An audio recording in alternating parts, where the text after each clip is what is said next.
of the tournament. Because the regular season prepares the teams for tournament play. Even if you're not winning at the clip you want to, you're tournament tested when it comes time to playing these games. And you know, one off shooting night, you know, your best player gets in foul trouble, then it becomes a game of mental toughness. And so last night, Benedict, you know, who has a strong women's program, was upset by Fort Valley.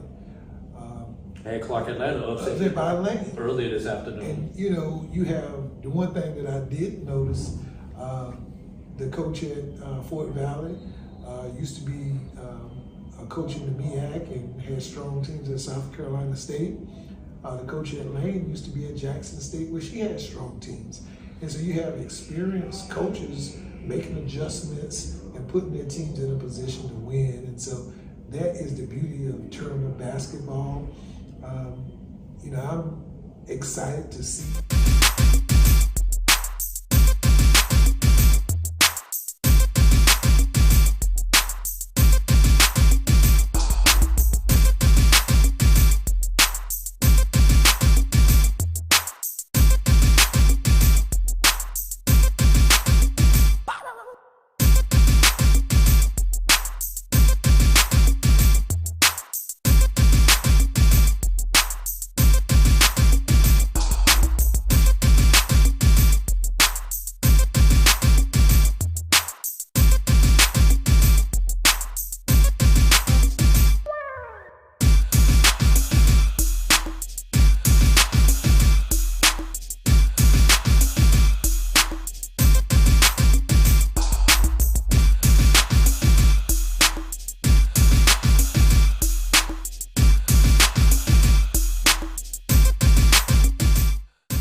Hello, everyone, and welcome back to HPE Arena on the campus of Fort Valley State. I now have the pleasure of talking with Coach Lauren Ford, again, our SIAC Women's Volleyball Coach of the Men's Volleyball Coach of the Year. It's a little early. I haven't had my Pepsi yet. That's probably what my problem is.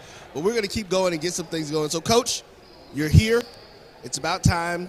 You're getting ready to face the number 2 seeded team. You all are number 1 at Edward Waters. Tell us what you're playing going into this. My plan is to be as consistent as possible as we've, tried to establish this whole year, have discipline, and just play our game. We need to execute on our side. So in dealing with that, one of the things that we talked about yesterday during some of the broadcasts is that the higher seeds won all of the sets except the last one in 3 matches or 3 sets. And so keeping your focus and you're saying you playing your game, do you feel that if you're playing your game that you guys should walk away with this, or do you think it's going to be, what are you looking for as far as this battle? Because it is the defending champion against the new regular season champion. Credit to Coach Brockman. I respect that team so much. They have many talented players, and I know this is going to be a battle here. It's going to be a battle of the gladiators. It's the 1 and 2 seed, and I think it'll make for a great game for everybody. I think everyone's going to bring it. Is there anything that you'd like to say to Tiger Nation as they get ready for this? You know what? Thank you for your support. The guys have felt it. I've gotten so many messages, Instagram messages, Twitter messages saying, congrats and good luck. So we appreciate all the support from Duval County. I got to practice that because that's a thing. This is the Florida guy in me will help you out with this. Okay. Duval. Duval. Well, hey, getting ready. We're going to let you get ready, get back to your team. We know everybody's warming up.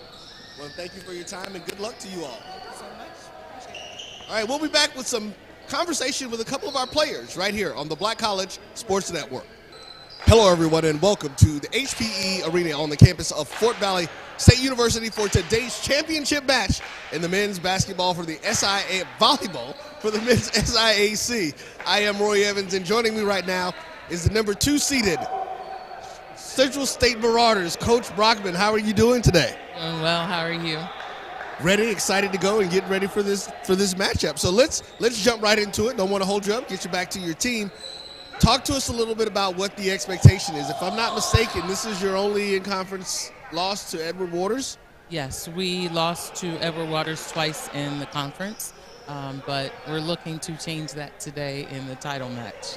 All right, and so this is somewhat of a rematch because last year you all were, I think, the same situation, conference and regular season champions, and you're the defending champions from the conference last year. Yes, last season I was not the coach, but I'm very blessed to be the coach this season.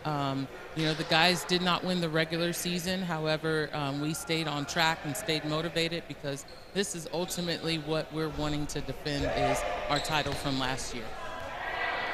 And we're getting battered with balls already, but no, that's all right. That is one of the hazards of doing sideline reporting. That's one of the things that we deal with. So, Coach, here's what I want you to do. Talk to the fans a little bit about what are we going to be looking for today? What are you expecting from your team to go out here, and what do you all have to do to walk away with a victory?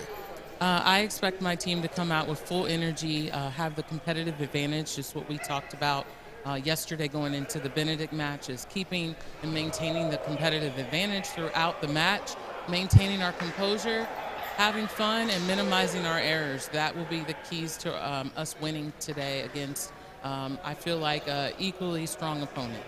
Okay. And so I'm interested, it's interesting you did mention that because we talked about it last night.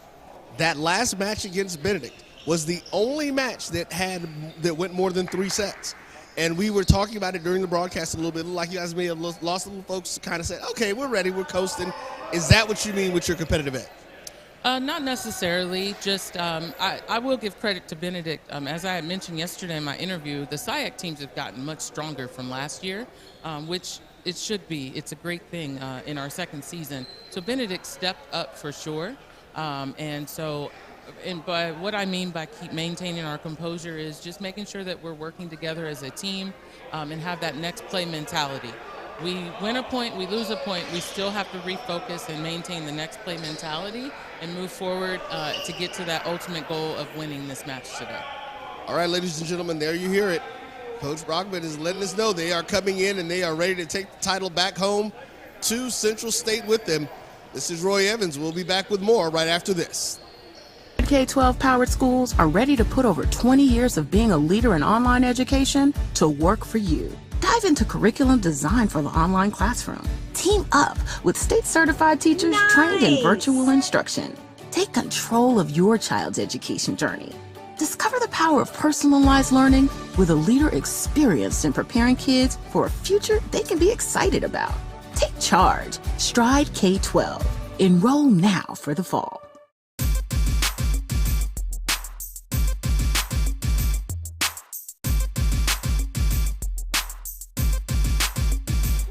Hello and welcome back to HPE Arena again. This is Roy Evans, and I now have the pleasure of speaking with Mr. Kaelin Ingram, outside hitter for Edward Waters. Hello. Hello.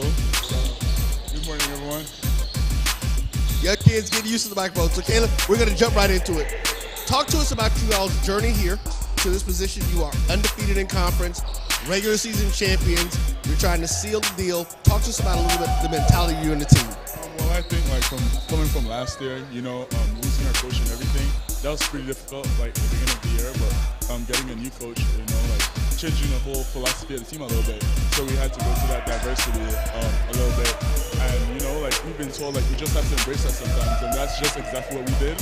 So starting this year, we kind of cut down on a lot of the childish and mature stuff a little bit, and then we just said she came in and she's like, okay, this is a business. We need to get down to every detail. We just need to work hard, play like a family, and just pretty much have fun on the court. And that's just exactly what we did this year. All right. So with that being said, again, you went 10-0 in conference. How do you promote or approach each of these games, getting ready to give your best? Well, we've been told, if you want to be the best, you just got to walk on the court and act like you're the best. So, each game we went on, and then, we visioned that, we're going to win each game. And that's just what we did each game. We just cut down the errors, play like a team, and have fun like a family. That's just what we did. So, talk to me a little bit about what you think about your opponent. What are you expecting today? I think it's going to be a really good game. Central State is a very technical team as well.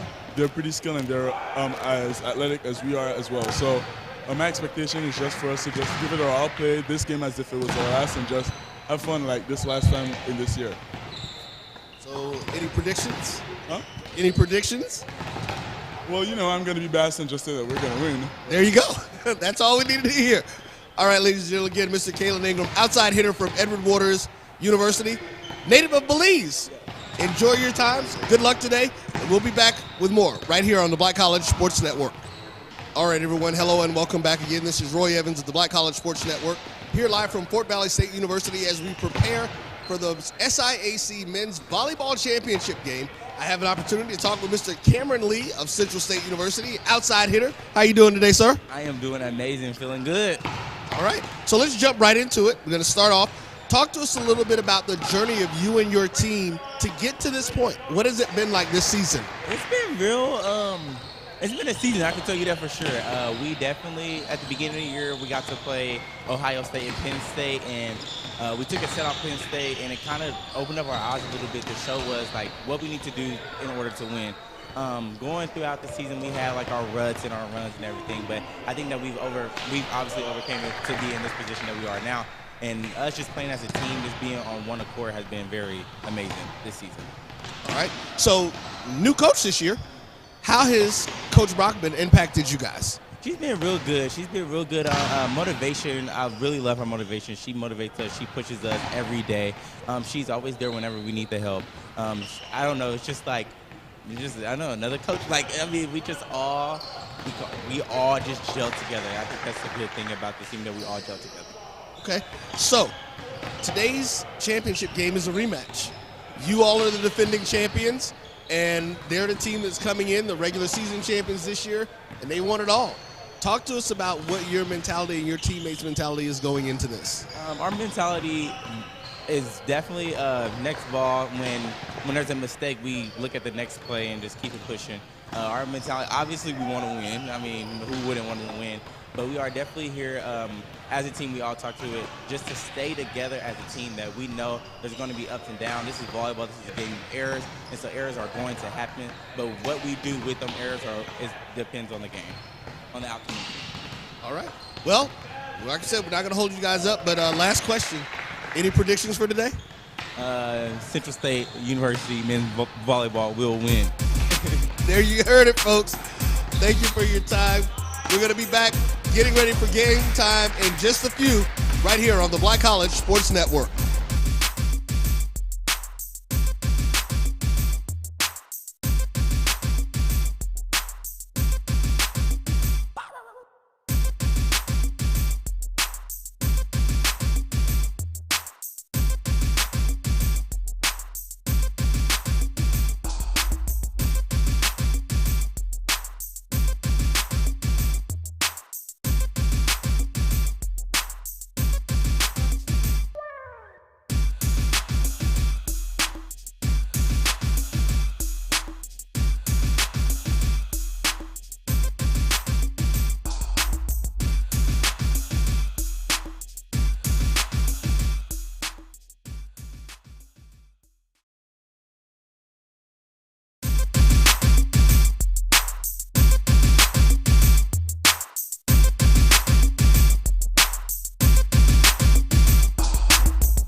Hello, everyone, and welcome to HPE Arena on the campus of Fort Valley State University.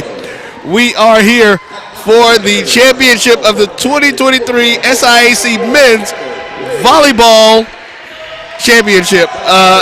Alongside Wheeler Brown and joining us today, Coach A.J. Johnson. I am Roy Evans. This is the Black College Sports Network, and we are ready for an exciting day of men's volleyball.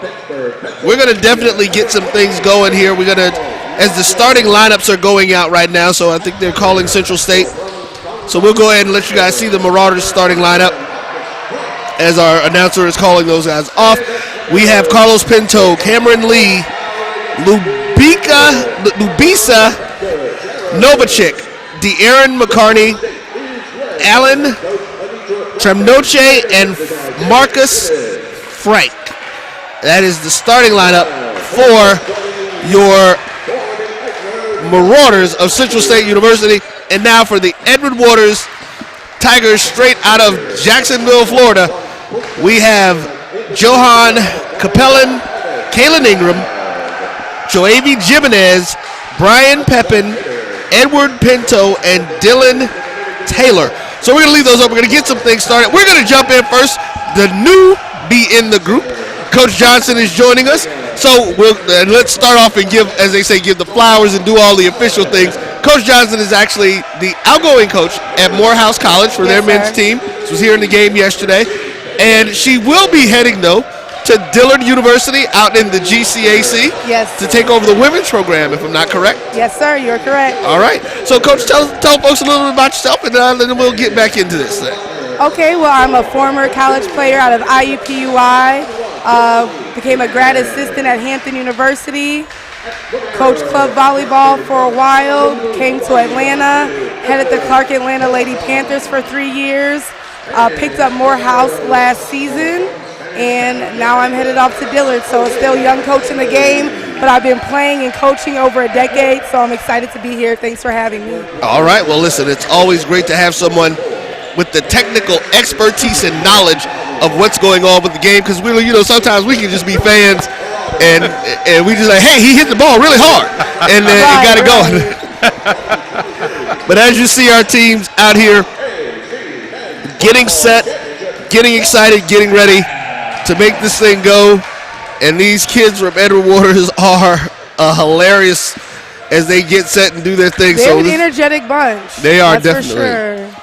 So, Coach, you've had the opportunity to coach against both of these teams and play against them. Let's start this already off about talking. What do you think needs to happen for each of them to be able to be successful? Okay, well, being in volleyball for as long as I've had, you have two entirely different teams that are both very successful. Central State plays a strong European standardized type game, and then you have Edward Waters, which is full of Caribbean players that have played at a high level. They play fast, they play volatile, if you will, sometimes not as structured as Central State. I feel like Central State, you can kind of predict and you can plan and scout for them. Edward Waters, you can scout for them, but they'll show up and do something entirely different, and your team will look at you like, Coach, what do we do? And you're like, at this point, you guys just have to play volleyball because they're just out there balling out of control.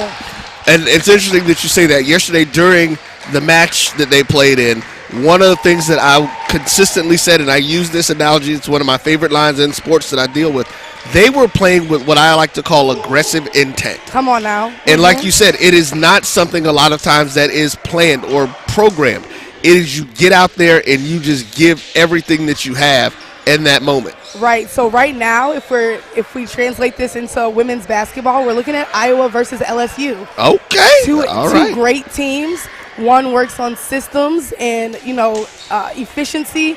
The other has efficiency, but it's like that heart, that drive, that seventh person on the court that really drives them over the edge. And I'm excited to see how it pans out, considering Central State was our champion last year under Ray Lewis, who's now at Merrimack. And now Coach Brockman has been able to do a phenomenal job with this program and get them to the championship yet again. So I'm ready for this first serve. Here we go. And we are getting it up and ready to go. And bang, we have started. And this is definitely going to be an interesting contest. And these two teams, of course, the only loss that Central State has this year in conference is to Edward Waters. So Evans, #1, he's just a dominant player. I know Jesse from Benedict got player of the year, but whenever #1 touches the ball, it's going down 75% of the time. All right. Blocked by Ingram. So let's see if we can get a replay on that one really quick at the net there for that block. Yeah, look at that elevation. Sealed, pressed over the net, and it's done for. Edward Waters is going to be dangerous. These are freshmen and sophomores we're looking at, so, you know, they're not stopping anytime soon.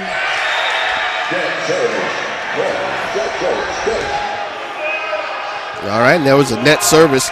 So one of the things that we did run into yesterday during the broadcast that we consistently saw was teams giving other teams points from net service, Wheeler. You know, we talked about that a little bit while you were in, and it was just one of those things where the kids have to be able. Okay. So tell us what just happened there, Coach. Oh, okay. You were doing this is exactly what we wanted. What was going on? So if you replayed that, you saw that the player went under the net fully. So then it was an automatic side out for Central State. But going back to talking about the serves, you know, it's interesting with the service situation as a coach because you want them to give the most competitive serve, but you also want them to be efficient. And sometimes those great serves, you know, they miss them, and that ends up being a game changer. Okay. Is it more important to keep the ball in play? Yes. You want to keep sending the ball over the net until the other team makes a mistake. Okay. That's the goal. That's how the best teams win. Okay. They don't let the ball touch the ground. Okay. It's a simple concept. So in practice, when the ball touches the ground, us as coaches are like, y'all have one job. Okay. Don't let the ball touch the ground. Okay. Like, that's the game of volleyball. Okay. Beautiful serve.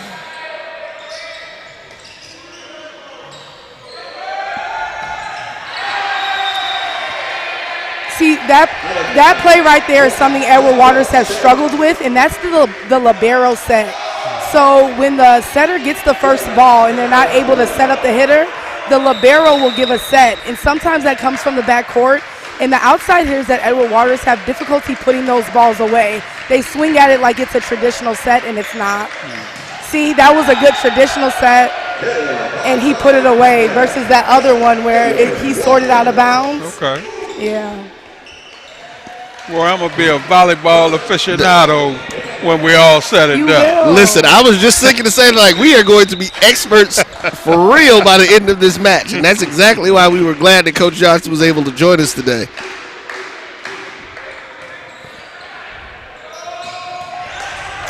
Great defense. Oof. So here we have it right now. Central State is on a 0-3 run, and that's just because of systematic volleyball. Okay. So one of the other things, and so I'm curious about that as you use the term systematic volleyball. One of the things that we noticed yesterday was that it seemed like to us that when they were playing Benedict, that they kind of got to a lull. When Edward Waters was playing Benedict? When Central State was playing Benedict? Because that was the only match that went more than three sets. Right, because you had the Jesse effect, I like to call it. Okay, there you go. This man is reaching probably close to 11 feet in his vert, and that's just superhuman. They can't really do much with that. Okay. And that's why Benedict was able to take that set from them. Great swing by Brian Pepin. For Brian Pepin to be I stand next to him, he's a solid 5'7", 5'8". His verticality is insane. Look at that. He did get up there just then, and I didn't realize that he was only 5'7". Yes. It's one of those Spud Webb-esque young men who can actually dunk at that height, Coach. I know you heard about those. Yes. Great. So we just had a pursuit by O'Neal. that is legal in NCAA volleyball, and it's athletic as ever to keep Edward Waters in this game. Can they secure it? And they do, and it was worth it. Great job by Libero O'Neal on that pursuit. That is volleyball at its best. Woo. And a close block by Pepin. We love to see it.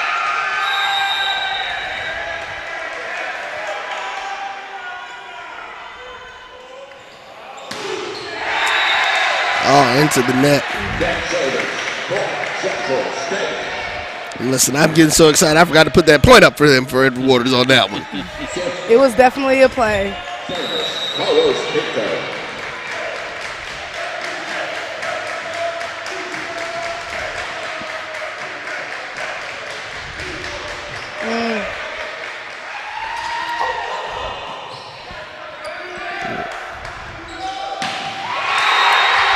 Great put away by Allen. So Edward Waters had that trip up. It was the libero set again, and the hitters, they're not really ready for that. As you see, number one right now talking to the libero on how to properly do that for him. We noticed they did seem to run into each other on that. Correct. Back row attack by Ingram. Back to the middle. Central State thought the middle touched that ball, but the refs went the opposite way and said, no, that was just out. You know, the interesting thing with this is that yesterday, okay, so I need to make sure I have the score right. Is it 7-8 or 8-7? I thought Edward Waters got the last point. They did. Let's see if there's a correction at the table. Oh, no. So, I'll hold off a second to get that. And then that threw me off because now I forgot what I was about to say about the play that we had to watch this thing.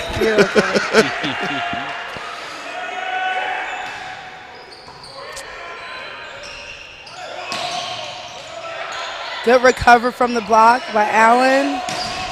Oh, Cam Lee gets shut down by a triple block from Edward Waters.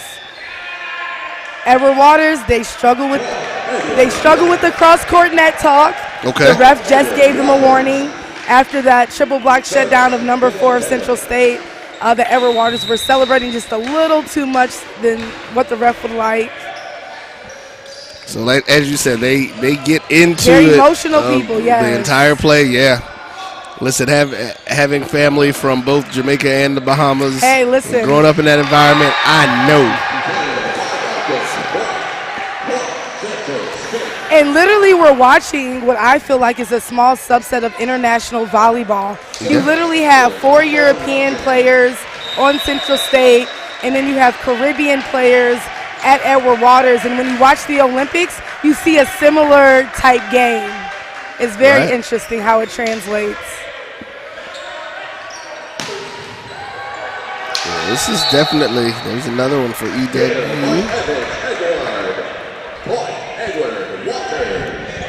So as we look at some of these things, when you talked about the fact that like in that one play where the libero and the other player ran into each other, and in that communication, that was that setup of the libero setting. Okay, I guess it's something that's not normal for the libero setting. No, it should be, but that's the difference between systematic volleyball and just playing powerful, fast volleyball. Okay.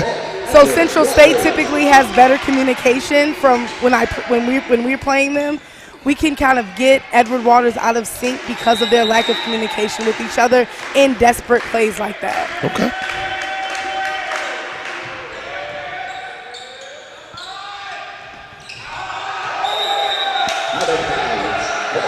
Okay, so the score has been corrected. Okay. So I was looking, and I looked back up and like, wait a minute, you guys just had something else up here. So let's go ahead and get you our actual score. It's 12 Edward Waters, 9 Central State. Correct. So we're going to get that down here. You know, one of the things that we have been talking to folks about and asking about, Coach, is what do you see? Okay, net violation. Tell us about that net violation. Man, the net is an interesting thing, especially in men's volleyball, because these guys are elevating at such a high level. And honestly, some of these refs, they're predominantly female or women's volleyball referees, and this may be a new element, but you know, it seems like it's supposed to be if their hand touches the top of the tape or they fall into the net during a play where they're by the ball, it's supposed to be a net violation. However, during this tournament, we've seen, you know, their wrist touching it a little bit, their shirt.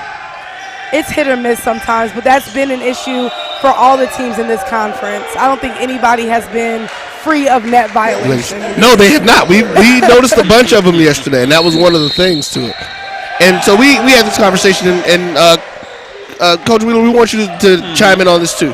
Where do you see the future of men's volleyball going? And let's start specifically with the SIAC, and then just HBCU sports in general.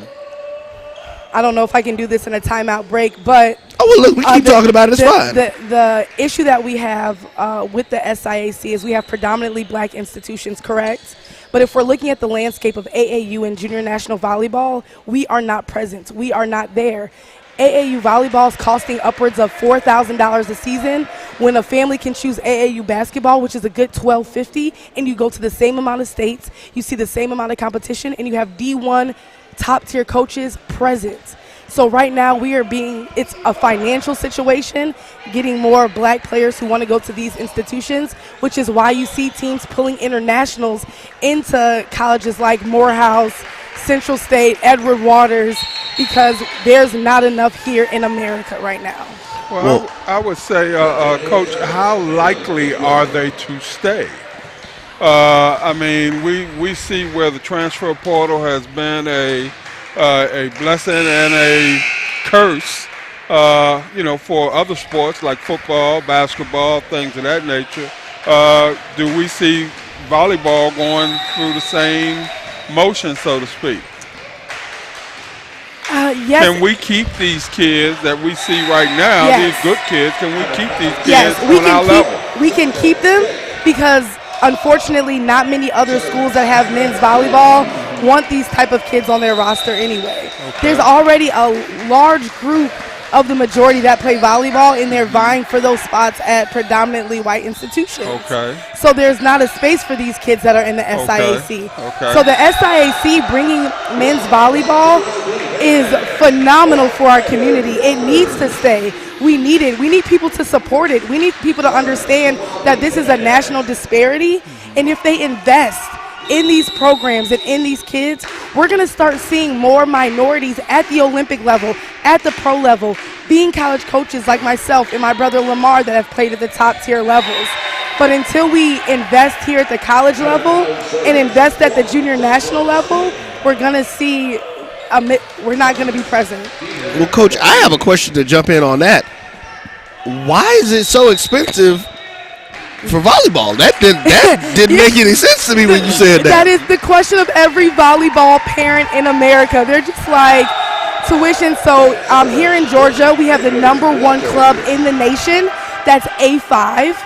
And A5's tuition this season, I think it was upwards of $4,800 for a top tier team. And that does not include the hotel rooms. That does not include their food. That does not include, it does include their jersey package. But that's just a lot, and they're going to Nebraskas, they're going to Bostons and Chicagos on top of that, paying for flights. And there are some clubs that have understood that the financial piece is an issue, and they're creating programs that, don't travel as much, have cheaper jerseys, so more people can have access to playing in these club tournaments so they can go to the national level. But the issue is parents are concerned that those clubs will not prepare them for the college level. Okay, so it's not as conducive in terms of the future of the participants on that particular level. So if I'm a parent and I got a kid with some athletic ability, I'm more likely to send them into football or basketball. Because #1 is probably a little cheaper. A lot. And then #2, there's probably more opportunities in terms of getting college scholarships and things of that nature. Well, let's talk about that opportunity. So I feel like I was a phenomenal basketball player. However, there were other girls that were 5'11" grabbing the rim. I was fighting for my life to be a power forward at the Division I level. I stepped into volleyball at 17 because my parents couldn't afford it otherwise, and I got donations from the church and other people to play. I step on the volleyball court. I have D1 offers for days for volleyball. When I played at IEPY 06 to 2010, there were only 1 to 2 black players that played in what's now the Horizon League at the D1 level. And if you look now, there's still probably only 2 to 3 per roster. So there's a big issue that hasn't really changed for decades. So it's a matter of getting in on that ground floor. Correct. And the seed money that it's going to take in Correct. terms of being able to get in on that ground floor and be able to see yourself. Correct, because as rise women's up. volleyball coaches, we're having an issue. That's why, I'm going to coach at Dillard. I have 5 girls over 6 foot that I just recruited. Why aren't these girls at Tulane? Why aren't they at LSU? They're jumping 10-5. And that's because there's just not space for us on those rosters. So there's many levels to, volleyball with minorities. And the biggest thing is if you're a minority volleyball player, you got to stay in your sport. I'm a doctor of physical therapy. I love, I went to school a long time. I love my profession. But if we really want to make a difference, this is where the difference needs to be made. Okay. We've been talking about this and not the game. Listen, this is the information. This is the information that our fans, our alumni need to hear. We need to understand how to increase these opportunities for our kids and kids that look like them at our HBCUs. Correct. There's another conversation that we're going to be having really, really soon. That's going to be talking about the level of scholarships that are allotted by the NCAA versus what we at HBCUs are actually giving our student athletes in our programs. So as they take a timeout, Morehouse has struggled its entire birth into men's volleyball, right? And so bringing me in this year, AD Curtis Campbell was just like, Coach Johnson, we know you can do this. It's above me at this point because Morehouse is $50,000, right? And I understand we have 3 full rides currently. But as you guys watch this game, you need more than 3 full ride volleyball players to compete at this level, correct? Yeah. And if you have an institution that isn't providing any type of academic money for us to stack on top of that scholarship, you're literally putting these kids out here with international players that have been playing since they were 13 who can go to the Fort Valleys and the Edward Waters that only may cost $18,000, $20,000 a year, but they can give you $10,000, $20,000 in academic money. Well, the NCAA maximum right now on the men's side is 4. Am I correct? Correct. We're right there. I believe it's 5. So, I mean, in terms of what you would say, quote unquote, fully funded, Morehouse will be as close to what you call fully funded as you could probably get to.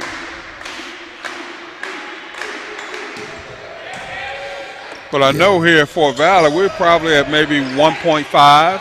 Correct. We're less than 2. Correct. And Fort Valley's doing a great job because you guys have state money on your side. You guys can get Pale kids. At Morehouse, my team is consistent of students whose parents already were okay with paying $50,000 a year, and they just happen to play a little bit of volleyball.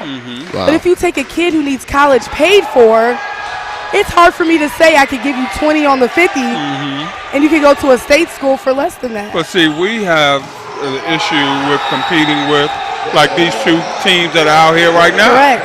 And, so as we look over what it is that we're trying to do and where we aspire to be, our goal is, if our goal is to get to this level where we're playing for championships year in and year out, then we have to look at the model in terms of, what the trends are and how do we get to this level right here. It's literally an algorithm that we must figure out.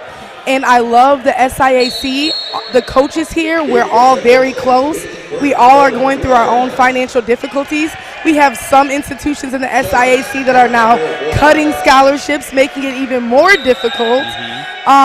So we're just, doing our best. And at this point, we need outside help to make this a reality forever.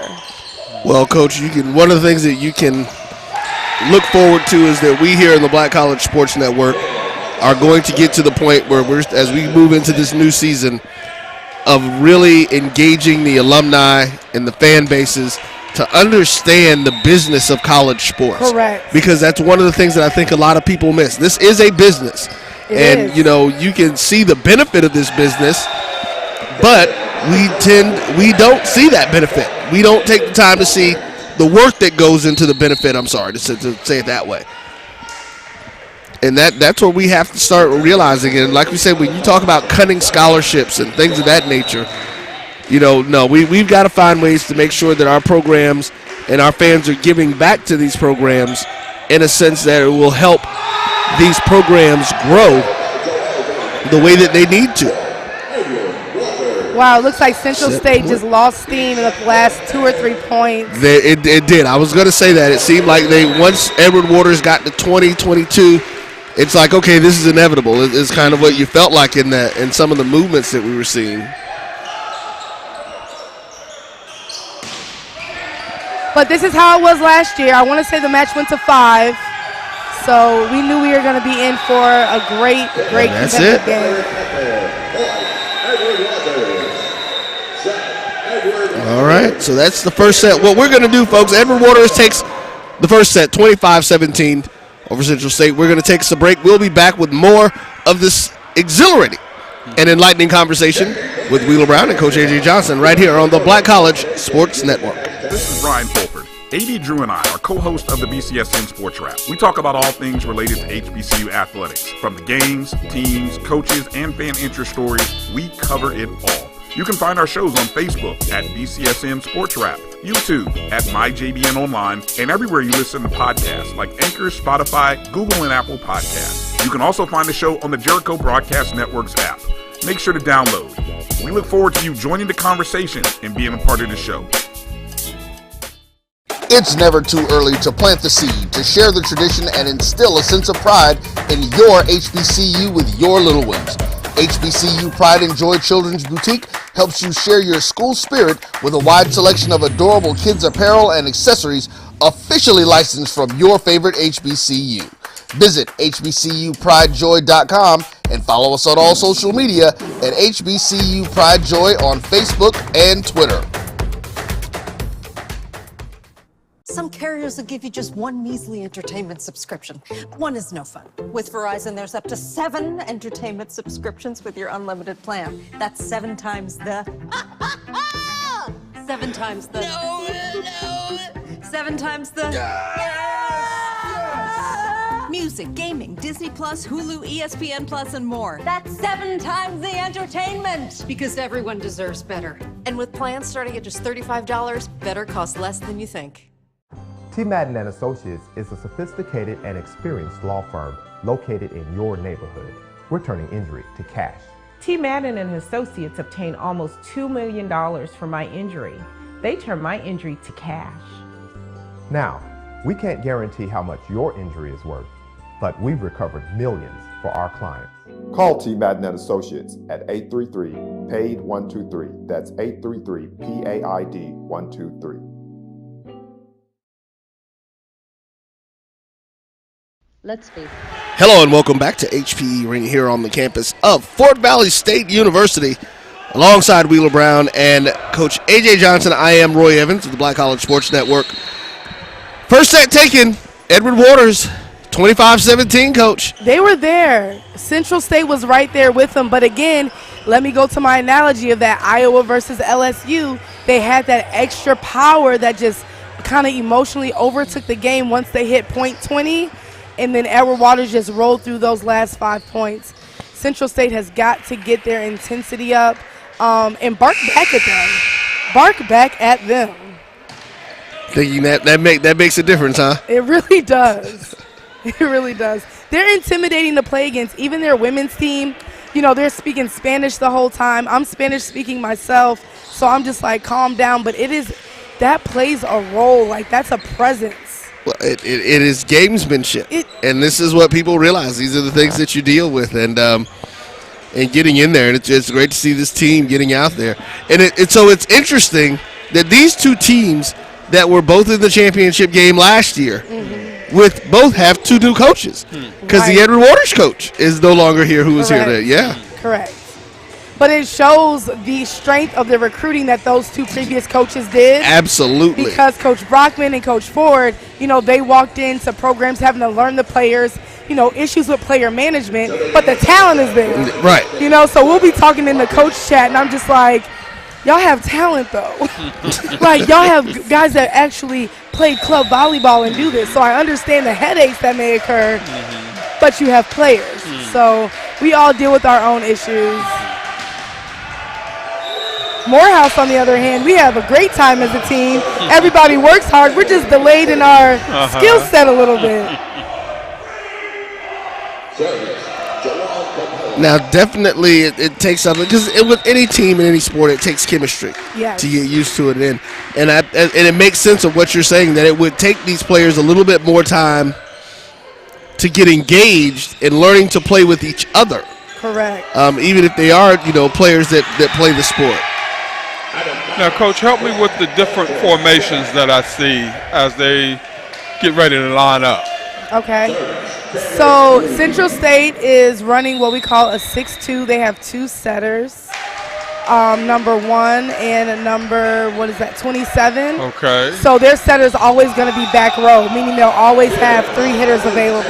Okay. Edward Waters seems to be running a 5-1, which means at one point that setter will be front row. So you have number 13 setting for Edward Waters. No, he's outside. He's the other setter.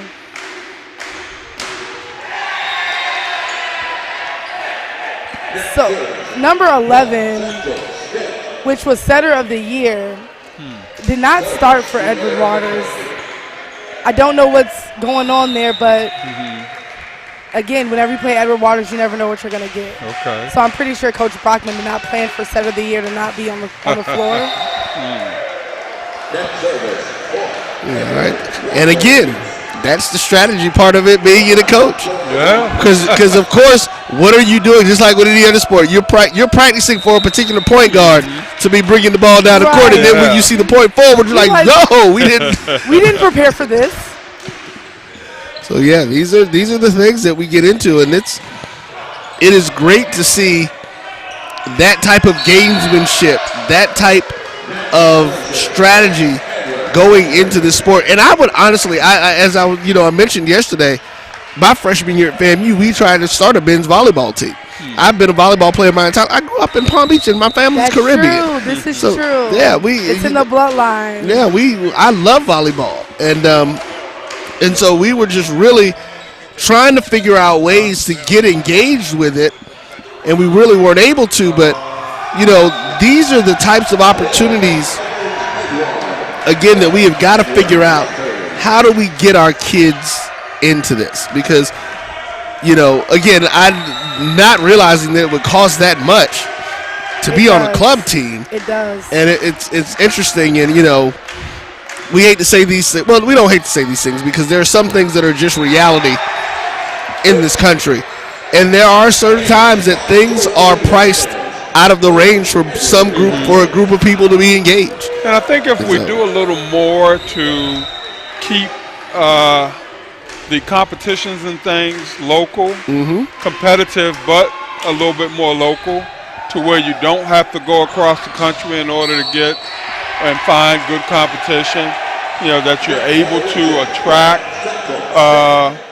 decent college scouts to, come and see your kids and things of that nature. The issue at the volleyball level is that they don't come to those. College coaches, we're going to national qualifiers. And those national qualifiers, they cost about, I want to say, like $575, sometimes $800 to register your team. That's where the college coaches are. We're not at the local tournaments. We don't have a budget to go to local tournaments. So, at the college level, if we don't have the money to go locally to hopefully find someone, we know at the national level we're going to find someone. But if you're not playing on a club that can afford to enter into that national tournament, you go unrecruited. Yeah. So what that means is that we need to find a way to create a club volleyball system that can stay local to our cities and our communities to make it easy for people to participate, and then invite the coaches out. Give them access to it. Correct.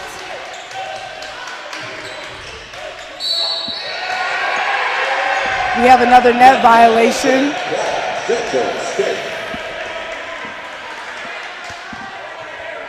Right. You know, one of the things that we are seeing in this, and this speaks to the closeness and the competition of these two teams, is that the points have been back and forth. No one is finding a way to run away with this game or just really take it over. And so, you know, they are going back and forth with these points. Oh, and that was a pancake great by number 1 and a pickup by Ingram to keep the ball alive. Beautiful. Back row attack by number 1, Evans. Cam Lee. Double block. This is a great rally going on. Back to Cameron Lee. Back row attack by Ingram. Still alive. Tip. And that's a point for Edward Waters. That's the beauty of volleyball. You had all these high velocity points going back and forth. So he just had a point for Central State. Yes. Yes, I'm so sorry. Point for Central State. Okay, so that wasn't a mistake. All right. He tipped, and, you know, Edward Waters couldn't get the tip. They got all those hard-hit balls, and we lost the point on the tip. We get a timeout. We're going to take a look at that, the last part of that rally. We got the last 20 seconds of it. But this is libero set and out. So they have been struggling with that. Whenever the set comes from someone other than the setter, Edward Waters has a difficulty putting that ball away. Because I know when we play them at Morehouse, I'm like, hey, give the ball to the setter, give the ball to the setter, because that's going to decrease the hitter's ability to be successful. Okay.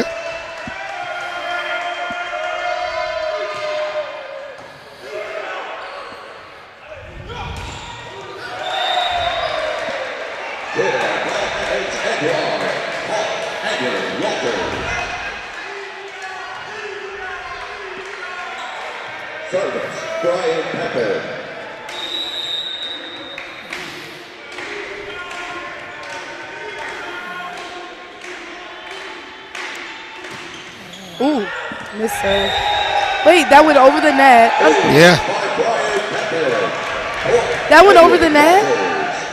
It did. Wow. It did.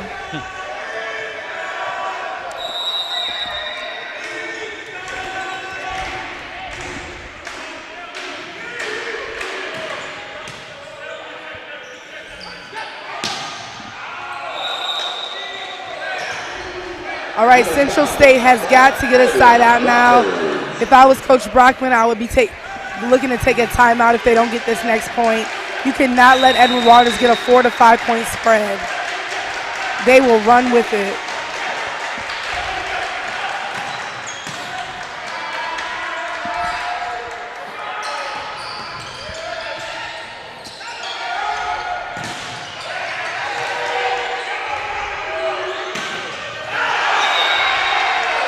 Okay, they got a side out. They definitely needed that. Now here we come, number 13, D. Aaron. He's been a force at the net for Central State this entire season. We need to see him put away number 13 from Edward Waters on that strong cross ball that he scores so well on. Oh. And see, this is exactly why Coach Johnson is joining us today, Wheeler Brown, because I would have said he needs to hit the ball really hard.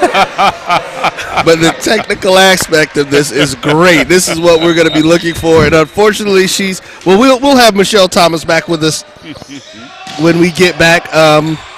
Looking for Kia to join us again, who I know you worked with and coached. Kia. Did you coach Kia? I did coach Kia. You did coach Kia. That's what I thought. Kia's a perfect person for this. She knows she's very strategic and understands gameplay very well. Yeah. So we had 2 serves go out of bounds in a championship match in their float serves, meaning they weren't the hard top spin ones. As a coach, I would be angry. Get your float serves in. If you're missing a hard top spin, I'll take the L on that. But if you shenan once, you're going to shenan again.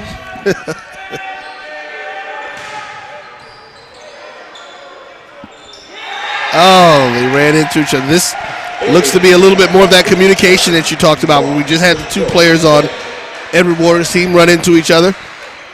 But they are still holding on to their 2-point lead.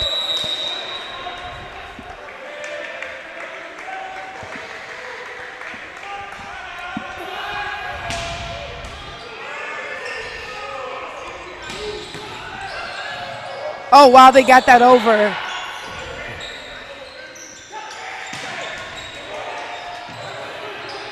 Oh, they fighting over the ball. Lack of communication. Every time. That's Edward Waters' biggest thing.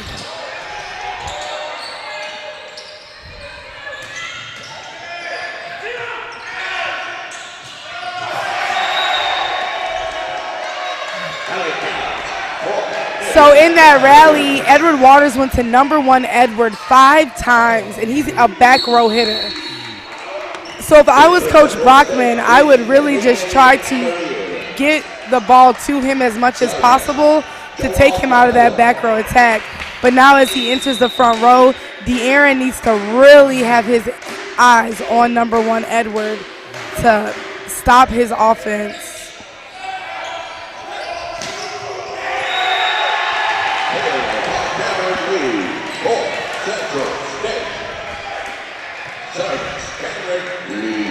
All right, this front row for Central State is, I feel, its strongest, and they need to get a run. Cameron choosing the float serve, good idea.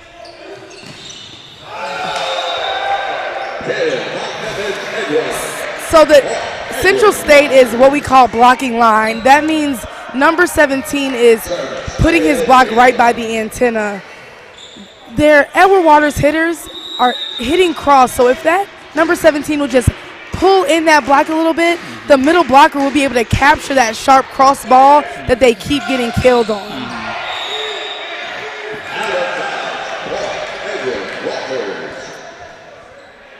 All right, Coach Brockman needs to have the team do a little reevaluation.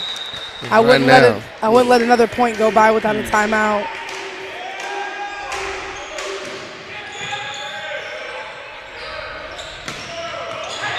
There we go.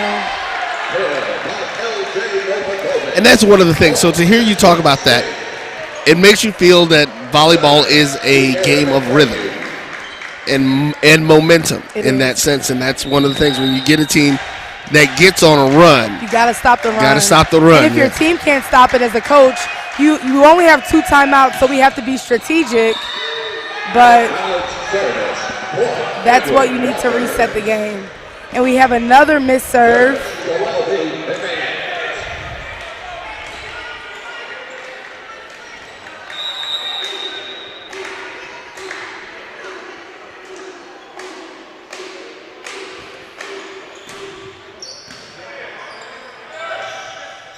Back row attack by Cameron Lee, dug up.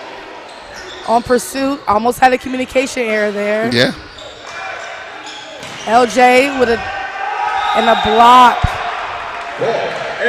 by Dylan Taylor out of the middle.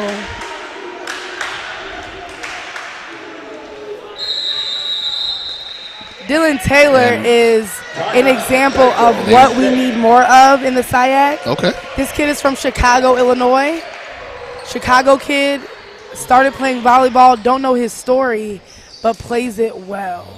And we just need more of that. So let's take a look. This is that rally. Oh, yeah. That we had going on with for a good little bit. Double block on Cam's outside. They give it back to him, dug up. Back row attack, dug up. Give it to the right side, and a miss on the tip. And that's basically how we set the rhythm of volleyball. Mm-hmm. When the teams are used to. This is it from another angle? Yeah, you're used to that hard hit. We get it. They think another hard hit is coming, so they get stopped. And now they're getting stopped. Nobody's light on their feet because everything's been so hard. And then out of nowhere, you get a little tip. So you see how the libero kind of like was ready to get stopped? Mm-hmm. And that tip, you have to be ready to go forward. And that's talking about the momentum and rhythm of volleyball.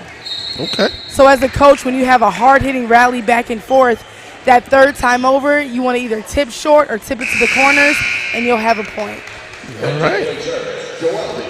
championship level commentating on the championship game, You guys Coach are making Wheeler me Brown. Doesn't get much better than that, man. Not at all.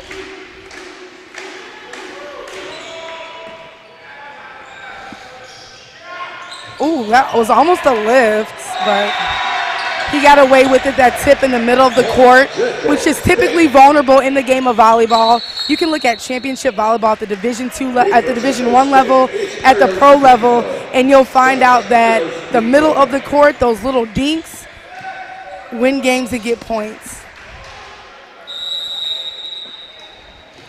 As our friend A.D. Drew, who was here yesterday, was using the statement, putting the ball where no one is. Correct.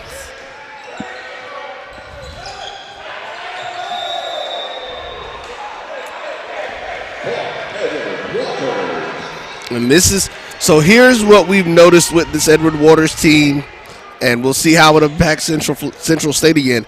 This is that dangerous point for this. This is when that team gets really, really dangerous.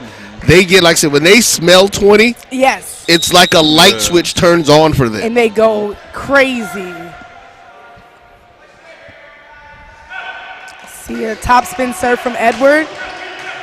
Received by Libero of the Year. Back row tag by Cameron Lee, and he puts it away. Cameron Lee got first time all conference for his second year in a row. Look at that one again. Yes, give him his flowers. Yes, he launches from the back row, lands in the front row. That's just athleticism and skill. We love to see it. Good job, Cam. LJ with the serve. Ooh, back row attack, but it didn't go right for Edward. They need to use that. Back row attack by Ingram. Picked up by Victor. Middle block, middle attack, good. By Allen.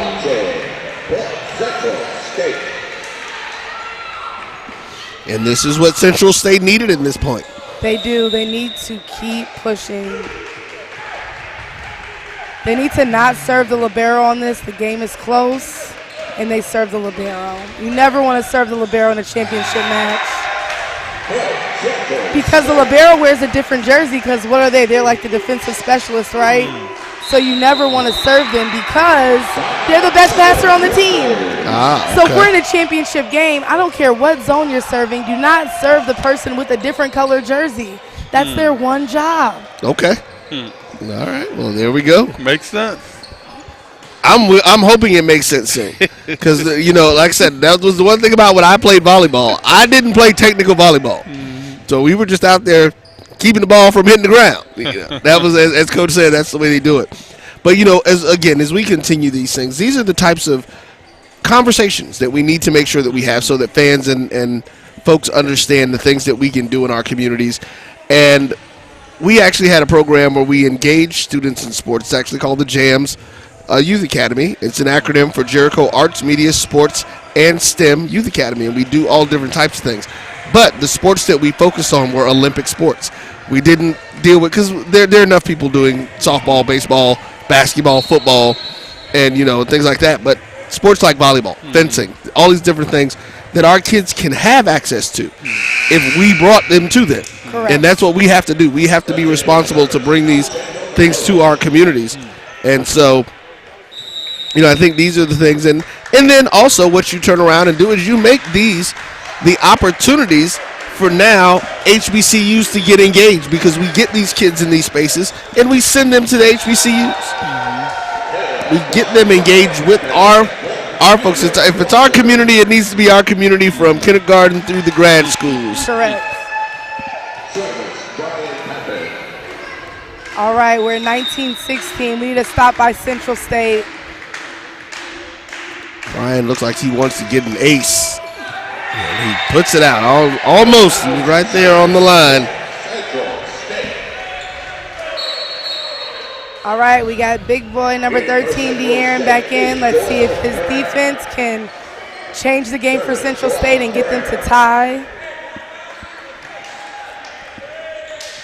They have Herrera up to serve. He's been one of the most consistent servers for Central State this season. Let's see if he can do it for him. Yep, he went for the easy serve. That's a great idea. Number 1 with the back row attack, dug up by LJ, number 10, but out of bounds.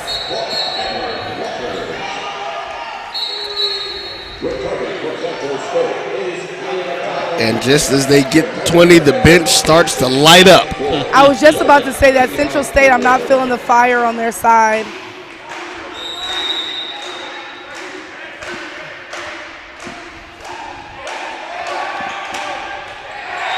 And a missed serve when it matters most, Edward Waters. Yeah. Simple mistakes. Let's see if Central State can take advantage of this.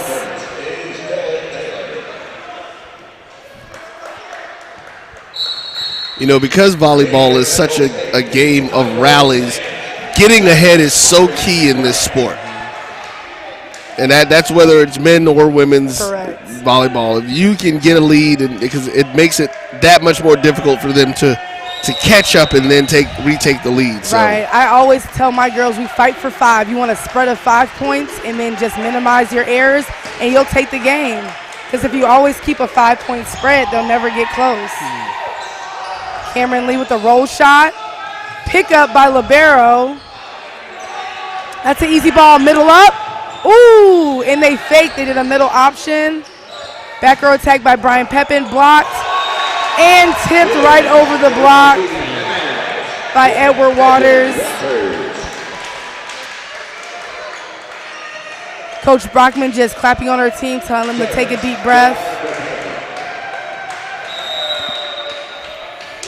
Let's see if Edward Waters can get their serve over. And they go for the easy float. Attacked by De'Aaron, dug up by O'Neal. Nice dig.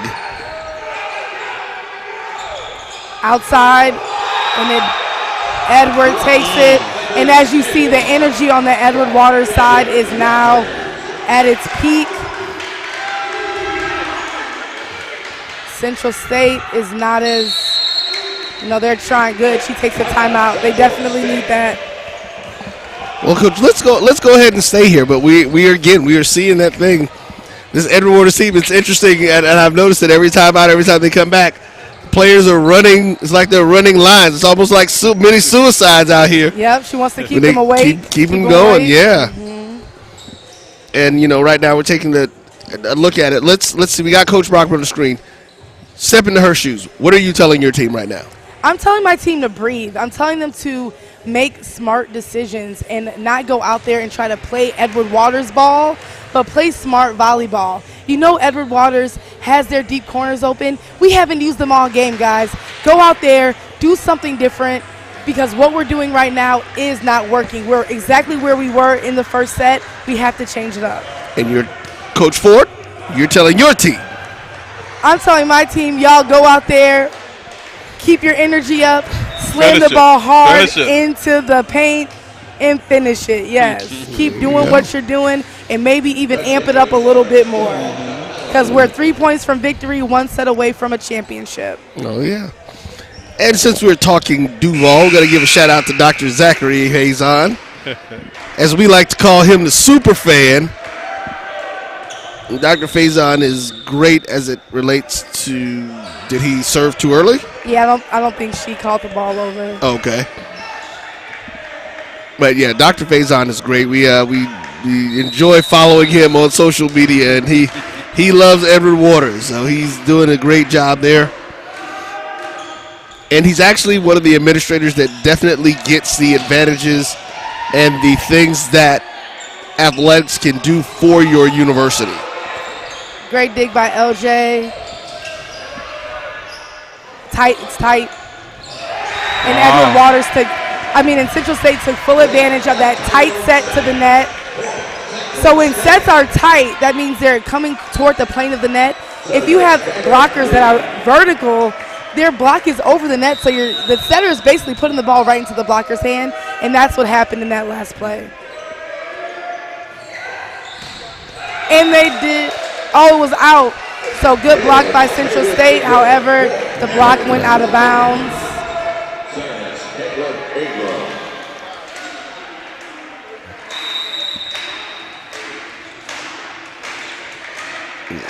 Here we go. Top spin serve. Perfect pass. and De'Aaron puts it away. I would like to see more of that from him this game. He usually puts the ball away 9 to 12 times in a game, and I feel like that was my first time seeing that happen, and it's the second set. And that's what Central State is missing. If I was Coach Brockman, this third set, he needs the ball more. And we got match point. Oh. That's serve On a choice. serve, That's yeah. serve choice. I would just send an easy float serve over and battle it in the paint, because you're not giving yourselves the opportunity to win the point if you're putting the ball in the net. Edward Waters chooses a float serve, and they float serve out of bounds. Serving and net calls. That's what this tournament has been about. So we have game point Edward Waters. Central State is on a roll, got the side out. Returning for Central State is Carlos Pinto. You got Carlos Pinto coming to serve. Another good server for Central State. If I know Carlos, he's going to do a float serve right to Brian Pepin, number 7 on the left side, to take him out of the hitting option.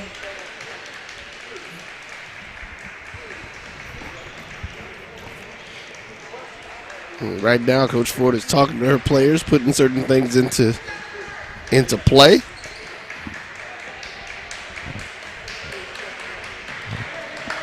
I don't know what's being discussed here.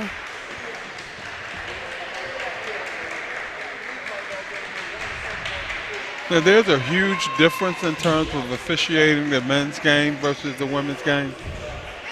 This is something I don't feel comfortable speaking on. I personally think the men's game is faster, more vertical. And I believe it's different. I believe it's harder to catch thing in men's. But if you ask somebody who's an official, it's just the game of volleyball, whether the gender doesn't matter. Okay. Float serve to Ingram. Cameron Lee with a dig from Edward, right side swing. LJ tries to tip over the Edward Waters block. They give it to Brian Pepin, and he puts it away. And that's set for Edward Waters. Let's see if we get a shot at that last point there. Gets another one. Yeah. Brian Pepin is a wizard. I don't know how he finds the holes he does, especially at his height. But he's able to be effective with the biggest of blockers, and that's what makes him so dangerous. Well, we'll take us a break as Edward Waters takes a 2-0 lead right here at the SIAC Men's Volleyball Championship. We'll be back with more on the Black College Sports Network. Shopping for insurance can be time-consuming. That's why when it comes to your auto, home, and life insurance needs, make things simple and trust the experts at Allstate. They will help you get the coverage that fits your needs while helping you bundle your life, home, and auto policies. Bundling saves you money, sure, but it also saves you time, so you can enjoy the things that matter most even more. Contact me, Tammy Haynes, your local agent, for a free personalized insurance quote. Allstate, are you in good hands? This is Brian Fulford. AD Drew and I are co-hosts of the BCSN Sports Wrap. We talk about all things related to HBCU athletics. From the games, teams, coaches, and fan interest stories, we cover it all. You can find our shows on Facebook at BCSN Sports Wrap, YouTube at MyJBN Online, and everywhere you listen to podcasts like Anchor, Spotify, Google, and Apple Podcasts. You can also find the show on the Jericho Broadcast Network's app. Make sure to download. We look forward to you joining the conversation and being a part of the show. From novice to aficionado, find yourself here. High quality cigars plus personal customer service. Slow Burn is Waco's only mobile cigar lounge, featuring a meticulous, curated collection of premium cigars. Visit our website, www.slowburnwaco.com. That's www.slowburnwaco.com. This is Carlos Brown, letting you know that we're on the move. You can now catch the Carlos Brown Show beginning this July on the Black College Sports Network each and every Saturday from 11 to 1 Eastern Time. That's 10 to 12 Central Time. Same time, new place. On Facebook at the Carlos Brown Show and Black College Sports Network. Online at www.mybcsn.net and on the BCSN app available on Google Play and the Apple App Store. And welcome back to HPE Arena here on the campus of Fort Valley State University as we are at set number 3. I am saying that correct? You set are. Number 3. Set 3. And right now, Edward Waters leads 2 sets to none. I must say this is not as competitive as it was last year. They went set for set. Oh, really? Okay. Yeah, we literally didn't know who was going to win. There was no momentum. And right now, Edward Waters has the momentum. They've been closing the last 8 points of every set. And Central State needs to focus on jumping out here, getting a 4-point spread, and holding their ground. Yeah, well, definitely, had the opportunity to talk to players from both teams.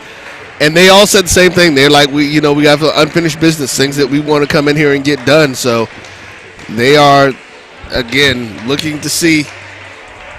I'm interested to see if I see the aggressive intent out of Edward Waters, because if I'm the coach or this even an assistant coach, I'm like, you kill a mosquito with a hatchet. Got that right. Well, but you have to be careful as a coach with a team with the temperament of Edward Waters, because if you let them off the chain, it may be disorderly. You know what I'm saying? They already have their own.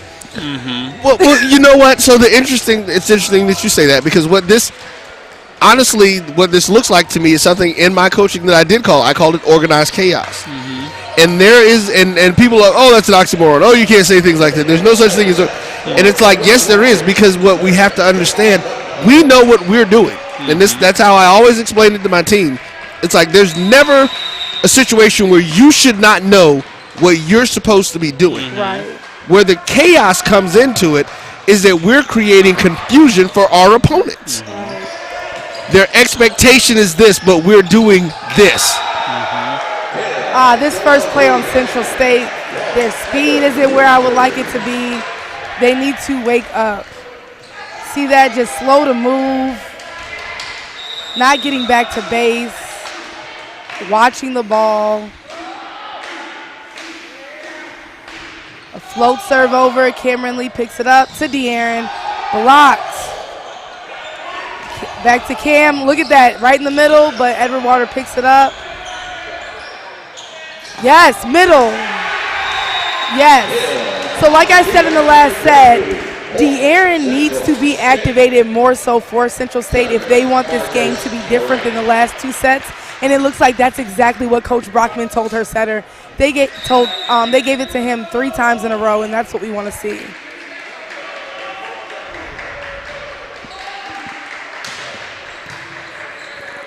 This sounds like that sounds like the feeding the beast mentality. Right. And then an unstoppable kill by number 1 Edward. Take a look at it again, and he goes and gets it. He just hit it directly on the line. It's one of the most vulnerable parts of the court is the sideline, and he found it. Great pass by Victor. Another kill by De'Aaron. Listen, Coach, you know what you're talking about. Right.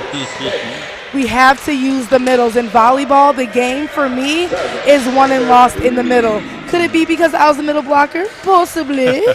but as you see, it's a game changer for Central State, and they're forcing their ball to the middle right now. Brian Pepin, and blocked by De'Aaron. He's doing exactly what a big man should do, and it's still up. I'm so confused.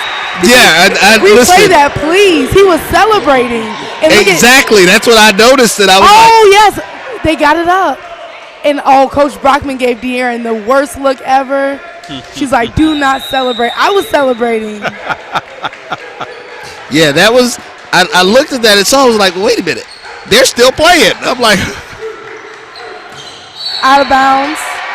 So that means Brian Pepin swung into the antenna, giving Central State the point. I was going to ask you, so how was that considered out of bounds then? Yep.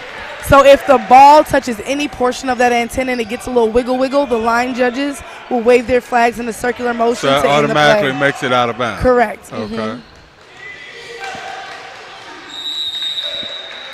Now, one of the things here, this is, from what I can remember, this 2-point lead is the largest lead that Central State has had before 10 points. Really? Okay. And so good rundown by Cameron Lee and over. Let's see if they can do something with this free ball. And it's out, and they didn't. So a free ball in volleyball is when the other team kind of just floats the ball over, and that is a point you're supposed to take full advantage of. So I'm pretty sure Coach Ford is telling Brian Pepin, sir, relax, make the ball playable. A beautiful short serve by Cameron Lee. Oh, and Pepin puts it over. You saw that talking across the net. Say what you want to say. And Coach Ford is like, look at him, and up. But this second portion, you see the words? That's the part of Edward Waters that makes them different. And you have to be a strong player with mental fitness to push through that extra distraction. You cannot become emotional.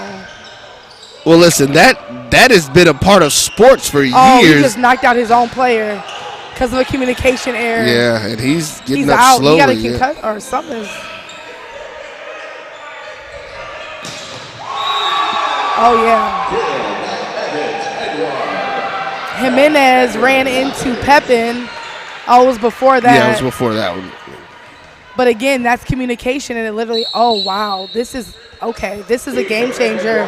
Hendricks, freshman, a 5'10" outside hitter, is now in. And Hendricks does not have many stats. If I was the coach of Central State, I would be trying to take full advantage of this player. And they're going to get him in serve. Oh, he was back row. He was headed back row. Okay. All right, that works. Whew. Beautiful pass by Cameron Lee. Tip, rejected. Libero set, maybe tight. Oh, yeah, great job, guys. That's a free ball. Let's see what Edward Waters does with it. And it's out of bounds. This is the second free ball play that Brian Pepin swung out. And I know Coach Ford is frustrated, especially with Central State having a lead right now. Well, let's see, because De'Aaron's last two serves have been net serves. They are. He's doing a float. Oh, De'Aaron.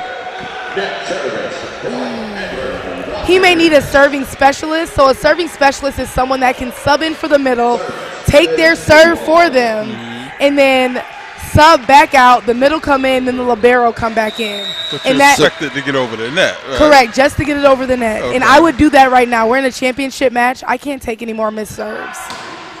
That's sort of like a designated hitter in baseball. It is, correct. Oh, Central State with a hitting error.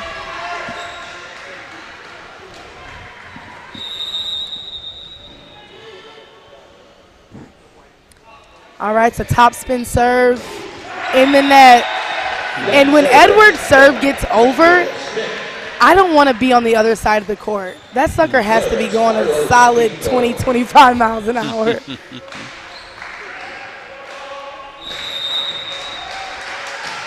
All right, Carlos Pinto up to serve. I would choose a float serve in this case. That's exactly what he's doing to Brian Pepin. So a lot of times your best hitters are not good serve receivers, right? So Brian Pepin is dangerous at the net, but in passing, he's so worried about hitting that he doesn't truly focus in on it. So if I was Coach Brockman, I would continue to pick on him and serve to his left side and let him keep shanking the ball. And yes, again, great job, Carlos. Coach, what is that called when that happens? A net. Timeout, Edward Waters. When it just like trickles over the net? Yes. So that's a net ball. So back when I played volleyball in the archaic ages, if you hit the net, it was like tennis. It didn't count. Okay. However, it changed, I want to say, when I was entering college in 06, where you can actually hit the tape, and then if it comes over, it's an ace. Or, you know, it's playable. And we trained to serve net serves because they're hard to defend, as you just saw. And I always ask, that was the question I've always asked, even in women's volleyball, why do you not see, or why are teams not practicing those serves? I'm like, that's because it's so how close. do you practice that? Well, easy. You just like have them. So when we do serving practice, we'll put a string from one antenna to another, and I'll say, I want you to serve under this string. Okay. But the issue with practicing the net serve is you're kind of facilitating an error serve at the same time. So they're more likely to go below Makes that sense. tape versus above. Okay. And so that's why we don't really train for that, because we're training you to like almost always hit it into the net. Okay. That's true, because your goal is to get right at the top of the net, Correct. actually hit it, and let it fall over. Yeah, so what I do with my girls is I like the ball to be, I put a tape 6 inches above the net, and I tell them to serve under that. And then Okay. that will facilitate a net serve versus just aiming for the net. Oh, okay. Brian Pep in the swing, block touch, kill for him.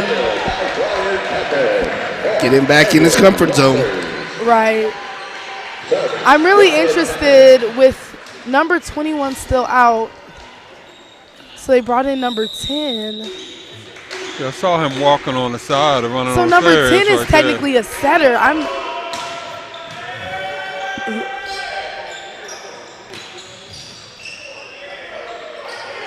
Back row attack by Pepin and miss block by Sands out of Central State.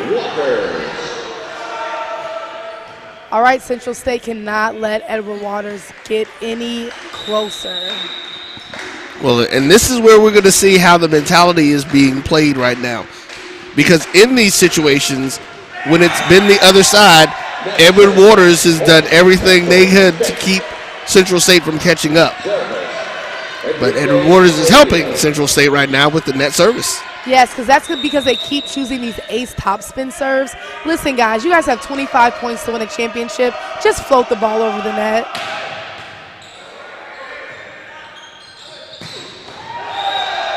Now, Coach, how many Division II conferences NCAA-wise playing men's volleyball? Is this Jeopardy? I'm not sure. You're not sure? Well, so in men's volleyball, Division I and Division II are actually together. Okay. So next year in the SIAC, the national champion for the SIAC will go into the Division I men's. Okay. Because they're like the same. It's a mesh. Okay. Okay. Because there's not enough programs to make a full Division I and full Division II. Okay. Oh, wow. Okay. So Division I, this is all Division I men's volleyball, basically, is what it boils down Yes. to. Okay. Which is why we have, created partnerships with other Division I programs to increase our presence. So, for instance, Edward Waters played Hawaii this past year. UCLA came and played Morehouse last season. We're actually going out to UCLA next year to play, just to help grow the game. UCLA came here last year. They came to Fort Valley? They came to Okay, Fort yep. Valley last year. So these bigger schools want these programs to develop so that the men's volleyball collegiate game can grow. So now, are we saying that there's, in essence, no difference in terms of the athletes themselves? Oh, from there's Division I to Division II? Oh no, there's a huge difference. Okay, There's a but we huge have gap. them playing. Together because the numbers are not there. Wow. Correct. So if you look at teams like UCLA and Hawaii, I call these teams the brothers of volleyball players. So men's volleyball basically is strong. If you ask a really good men's volleyball player, he has a sister that played college, I promise you. Okay.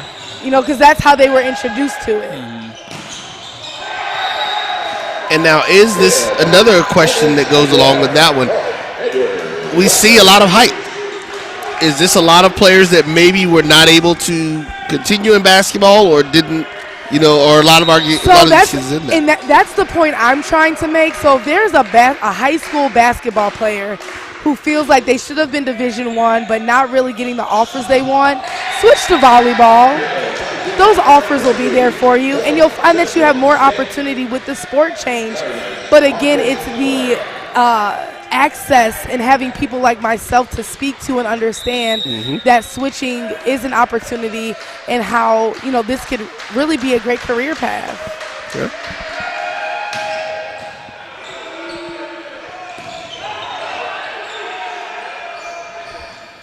There we go. They activated De'Aaron. Yeah, this is the most he's gotten in this entire match. And I hope Coach Brockman continues to have the setter highlight him in the front row.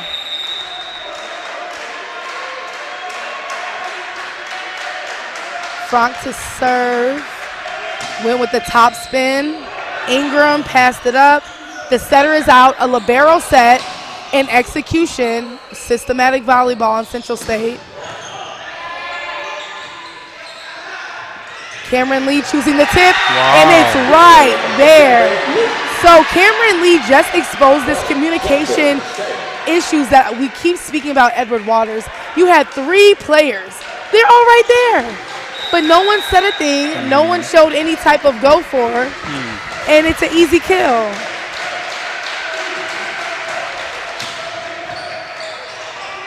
Oh, yeah, and again by Cameron Lee. Cameron Lee is one of the most energetic outside hitters in this conference. And if he gets on fire, Central State will get on fire. And he just got 2 points back-to-back, and Central State is up by 3 points. I'm looking for them to hit 18 while Edward Waters hits 12, and it's going to be a different set. Had a chance to talk to Cameron in our pregame. Oh, you did? And yes. I did, yeah. That was the Central player that we had a chance to speak with, and right now it seems that Central is shooting themselves in the foot. Every time it looks like they're going to step up, as you were talking about, and give Edward Waters a break away from them, they create let's take a look. Cameron Lee is on fire. Right now he comes out, hits a nice right side ball, and look at the head shake.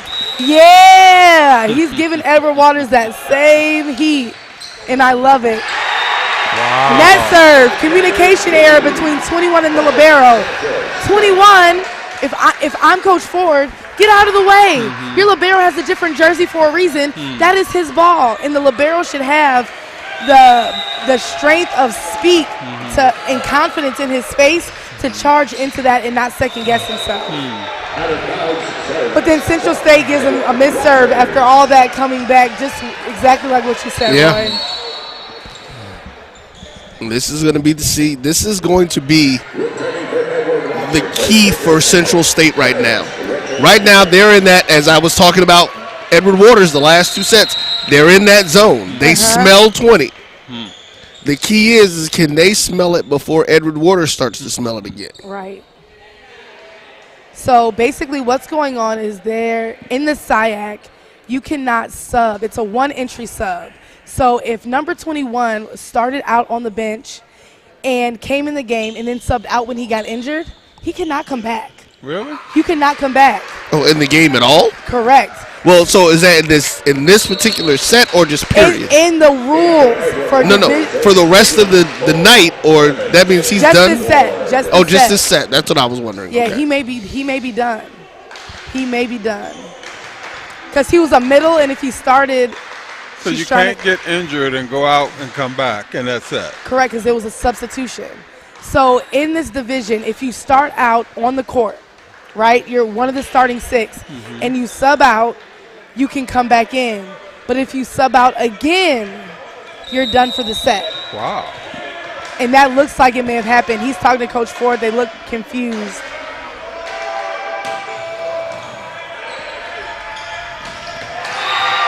De'Aaron. That's the game changer for Central State. Go with your players. He's gotten 5 kills in this set.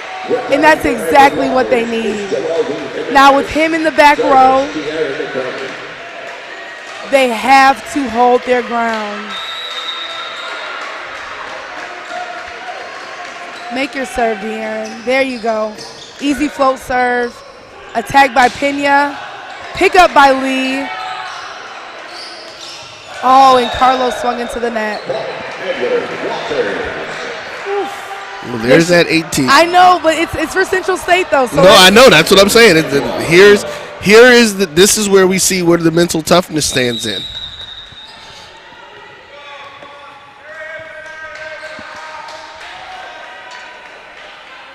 He's doing that top spin serve. Let's see if it will be effective. It is. Carlos passes it straight up. Ooh.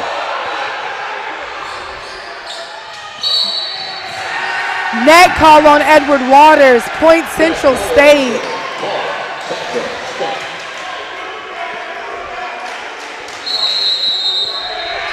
That was a great point by Central State. I wish we could replay that block touch.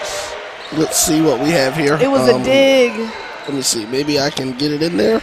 Because we thought it was over. No, a little before that. It was Okay, then before we wouldn't be able to get to it. Yeah, even Edward Waters was confused about that. So Edward Waters had swung strong into it, and they thought that the ball was down, but somehow it got up, and we didn't really see how it got up. That's the speed of men's volleyball. They believe it hit the ground, but the ref said someone touched it. Oh, wait a minute. Let's see here.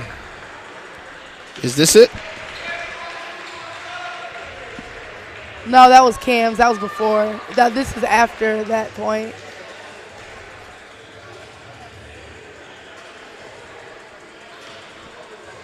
Yeah, I'm thinking this is the play right here. All right. Well, let's take a look at it and see what we got going.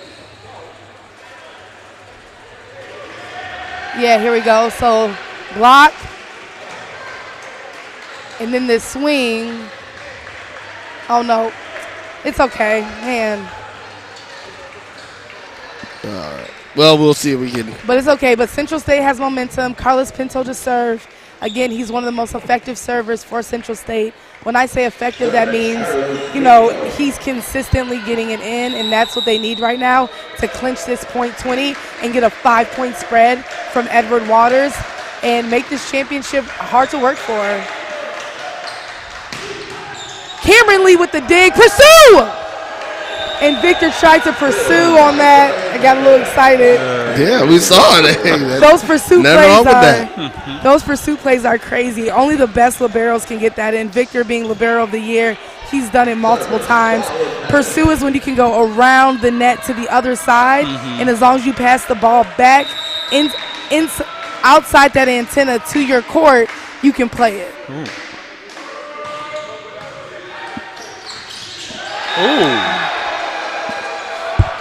Oh, wait a minute.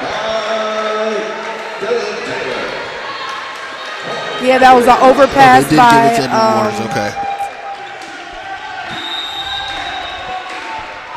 Sherrill. Top spin serve. Passed up by LJ. Back row attack by Cameron Lee. O'Neal with the dig. Outside to Ingram. Blocked, but out of bounds. That's always so frustrating as a blocker because you're there, you time it right, but it's that small technicality of dropping your hands to direct that block into the court. Central State takes a timeout because they put Edward Waters in that zone again. That hot zone. We smelling it. Somebody got the roti cooking. Where we going? We're ready now. That's what they're thinking. But it's interesting. These kids, like I said, I am definitely interested to see how Edward Waters now reacts to this point. Because in the last 2 sets, they have yet to be, and this is not just today. This this tournament, they have yet to be down, and in this situation in a particular set, with this close to a victory. So as you talk about the fact that they seem to play aggressive and loose, the question is, do you at least have the organized chaos to get back into this? Because the next 3 points are critical. Whichever way the next 3 points, the majority of the next 3 points go, is more than likely going to be the winner of this match. Yes. And this is that for one team, it's do or die, and the other team, it's a championship on the way home without being defeated in the season.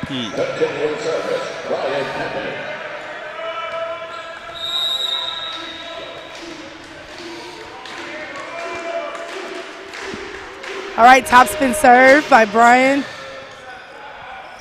Back row set, and it's a tip, but they pick it up. Back row attack by Edward, and it's a kill.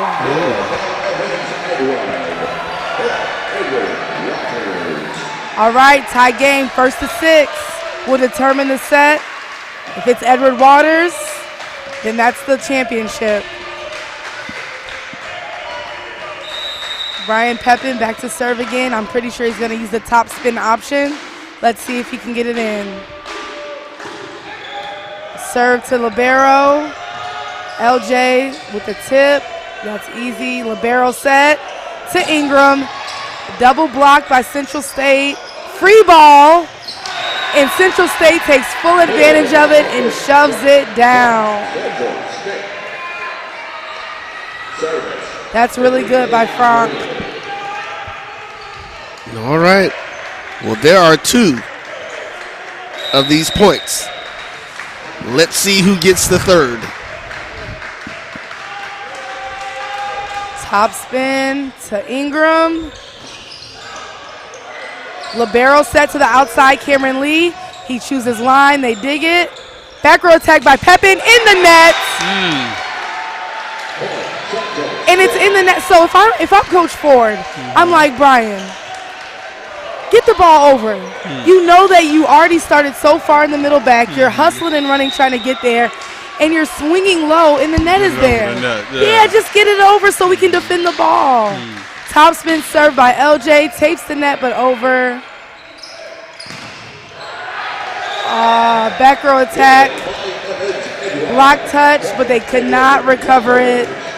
It is 2021.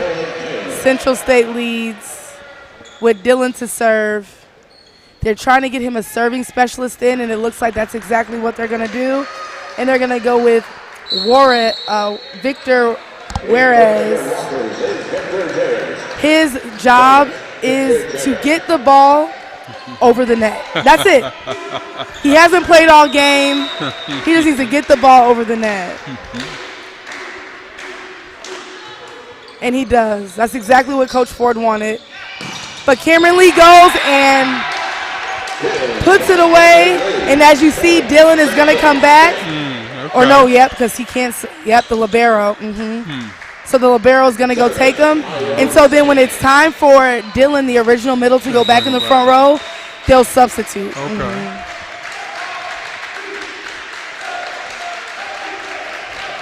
Sands to serve. Oh, good top spin to Pepin. Back row attack to Edward. Tip. And listen, I would have messed up on that too. We've got to watch that again. He's been swinging all game, and now you're going to tell me you're going to choose to tip. Oh my God. Man, and caught him slipping. Caught him slipping. That was an excellent play by that young man. Float serve, easy pickup by LJ to Cameron Lee. Dug up. Libero set tight. And Victor gets it up. Libero of the year action. Edward has it and out of bounds. No touch. Point Central State. It's 23-21 Edward Waters. I know you can hear the excitement in my voice. I love some good volleyball. Well, look, and that was. We are seeing strategy on the court right now. We really are. Top spin. Outside to Edward. And double block by D. Aaron. I'm telling you, he is the game changer for Central State. I am so happy he woke up in this third set. That is exactly what they need. He's up. Ball is down. Game point. Central State. Let's go.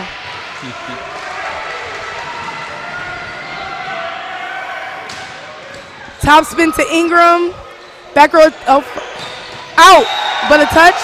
Okay. Off of Cameron Lee's left arm. So let's see, is Edward Waters going to bite their own foot and miss this serve, or are they going to let the game play out? Well, and here's one of the things that we have not had to deal with. In volleyball, you have to win by 2, correct? Correct, you do. Oh!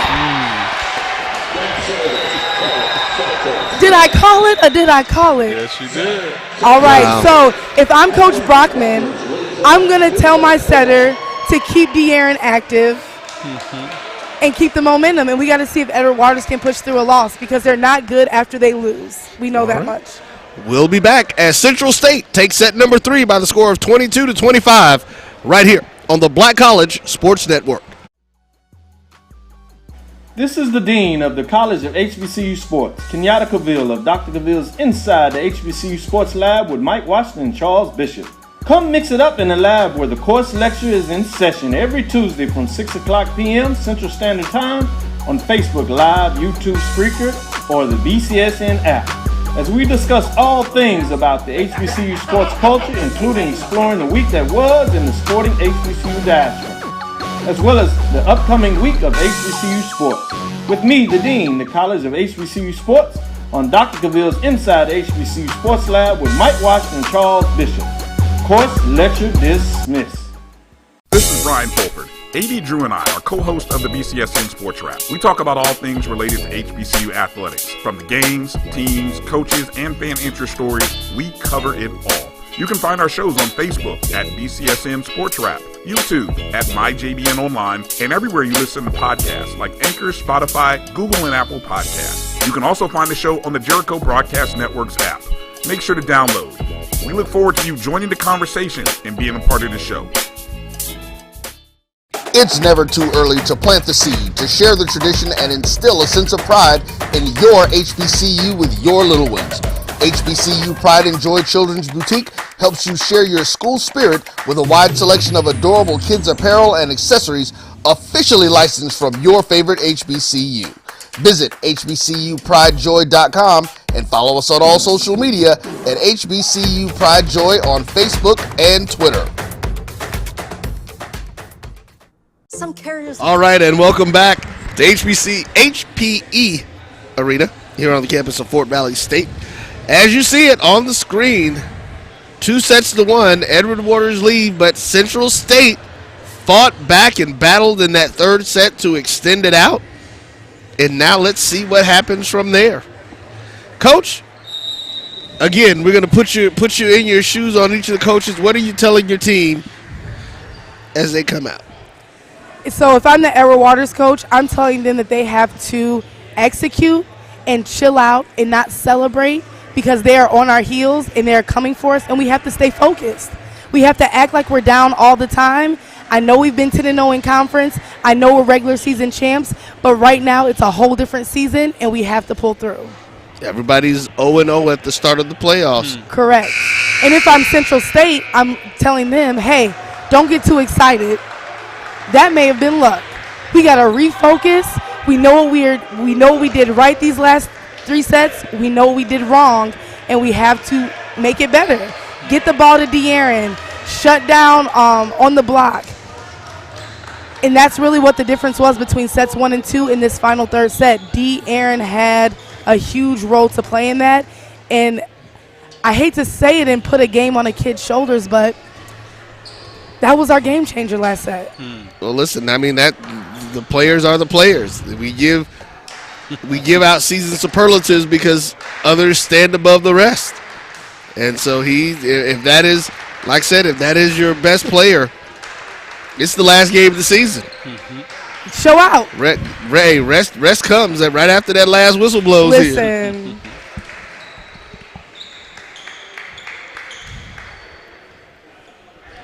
All right, so it looks like Coach Brockman is doing just that. She's starting with De'Aaron in the front row with Cameron Lee and Carlos Pinto. This was their strongest rotation the last set, and she went right back to it. Edward Waters did not change, but 21 is back in the game and on the court. So they learned a lesson from that little sub-air that happened the last set.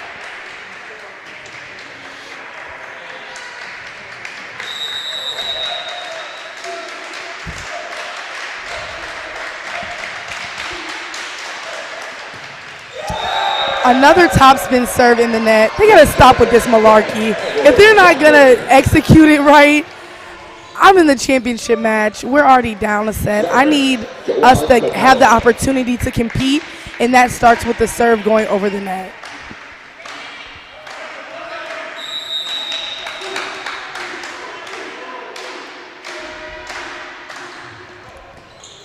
Pass by Carlos, up to Cameron Lee, picked up by Edward, to Ingram, and that tip, that vulnerable middle part of the court.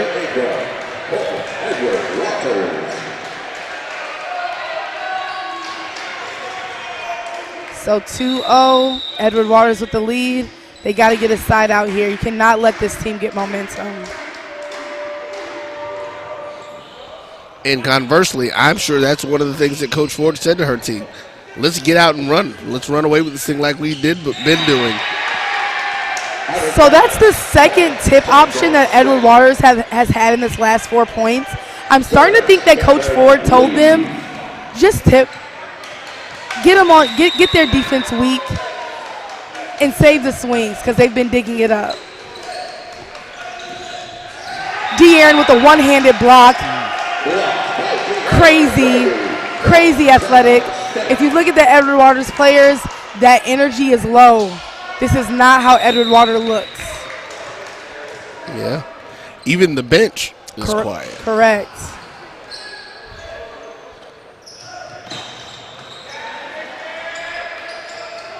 Back row attack by Cameron Lee, and it's out of there. Oh, Edward picks it up. And they can't make it happen.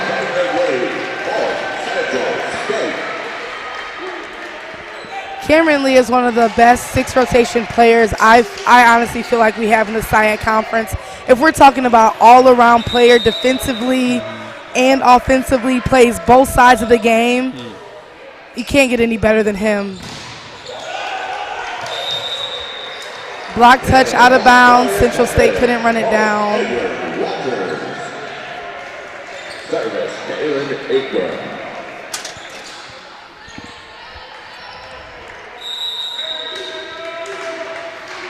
Ingram to serve. Let's see if he chooses the top spin, and he does yet again, and gets it in to De'Aaron, and a kill. Good job. So Central State is getting in its rhythm. They're using De'Aaron, which is now making it easier for their outsides and their right sides to get kills because the block doesn't know where to go. Okay. The first 2 sets, they weren't really using him. Free ball, but it hits the. It didn't touch it.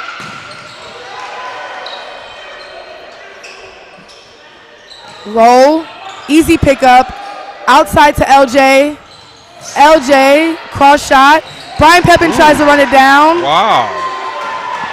Free ball to Central State in the middle. Oh, pickup by Edward with a one-arm dig. Tip. Oh, communication error. As a coach, this is what really grinds my gears. Middle number 9. Why are you in the setter's way? You know the setter gets the second ball. That is not your ball. Run anywhere. I don't care where you go. Get out the way. Get out the way, please. And I'm angry about it now, but as a player, I was that middle in the way. Messing everything up.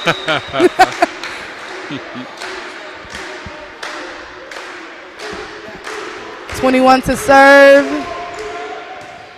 Pick up by Victor. Outside to LJ. So this is Central State's second person that needs to be activated for them to be successful. If they can get, that's LJ, right? That's not LJ. LJ is number 10. He's not in the game. Interesting. Pass by Cameron. That should have been a lift, I feel.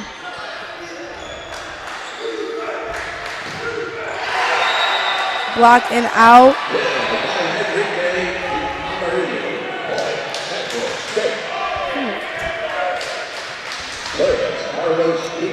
All right, tie game. Central State is talking at the net. Their energy is up. Edward Waters, we're seeing a different team.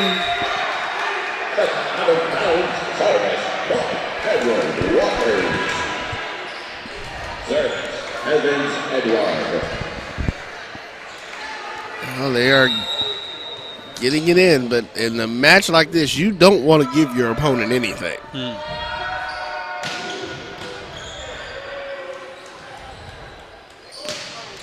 Back row attack by Lee for the kill.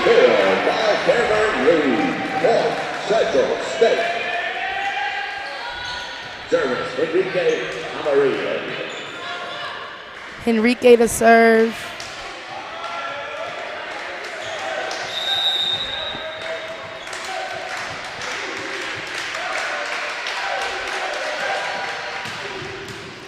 Pass by Ingram, outside or right side to Edward.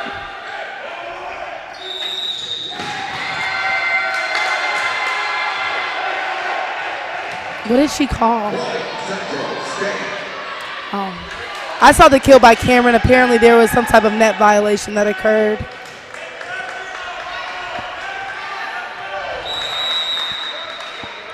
Cameron Lee is on fire, so if they could keep him going, this will be a good look for Central State. Set. That was a beautiful play. Set by Brian Pepin and kill by Edward. That was beautiful. Just the angles on that. As a hitter, you have to be behind your setter, and for that setter to be so far off the net, that's pro status. That's pro status.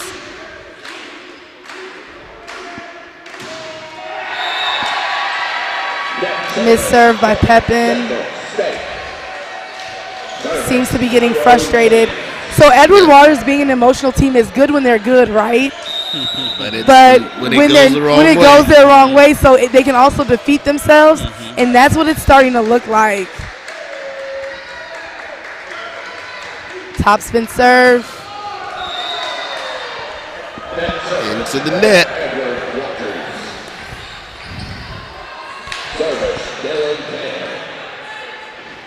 I don't know. I guess I'm just the coach. I would just be like, stop.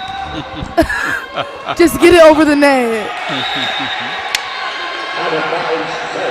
In basketball, this is just like us missing free throws. And free throws wins games, right? That's true. It's the same idea in volleyball. So if you're getting to that inline, you have to focus. You're doing the same thing every time.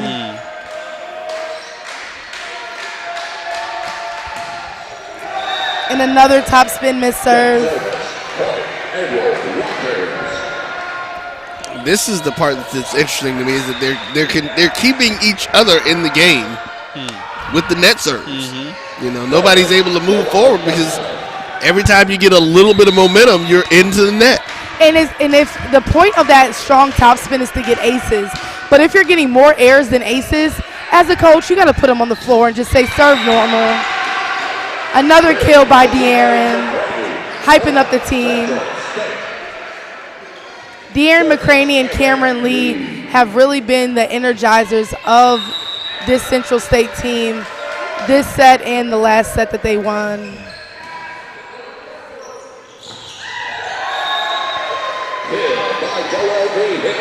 That was a very quick set to Joel.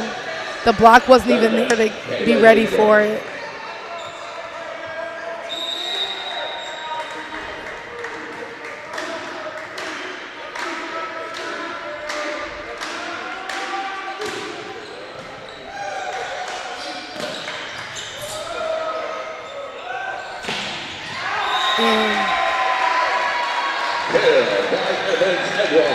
So one thing the Central State defense has not been doing is moving their block inside. When that set is going so far out, it's physically impossible to hit the line, and that's where their block is. They need to move the block inside to capture those sharp crosses that they're missing. Into the net again. Yeah, it's getting redundant. Yes.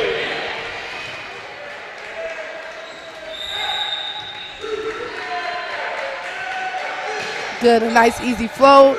Got it over.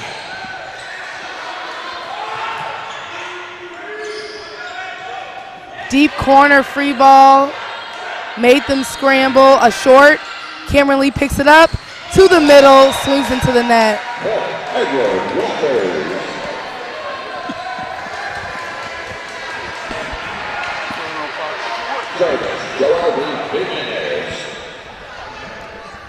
It could literally be anyone's set right now. Yeah. Both teams are just kind of, it looks like they're steamed out. Like, yeah.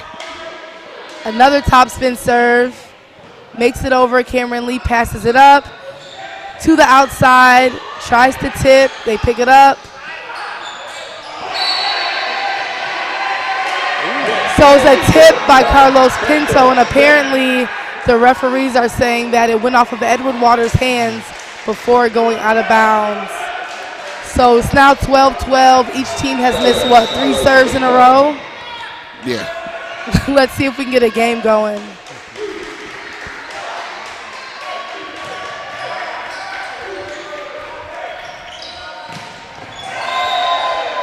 Killed by Pepin. Okay, this substitution happening here, I'm so happy about. Number 23, Allen is coming in for number 9, Tyrone Sands. Allen has been one of their main middles all season, and I'm not sure why he wasn't playing that last set, but he's a factor for Central State, and I hope they can get him activated. Roll shot by Cameron Lee, and that works. Point for point for point. I know, we need to get a spread. Yeah, I was about to say someone either has to take chance, because if not, that's when it's really going to be those slight mental errors are going to be even more detrimental to you. Y'all are lucky I have this headset on because I want to scream. It's a championship match, and the amount of missed serves at this point is ridiculous.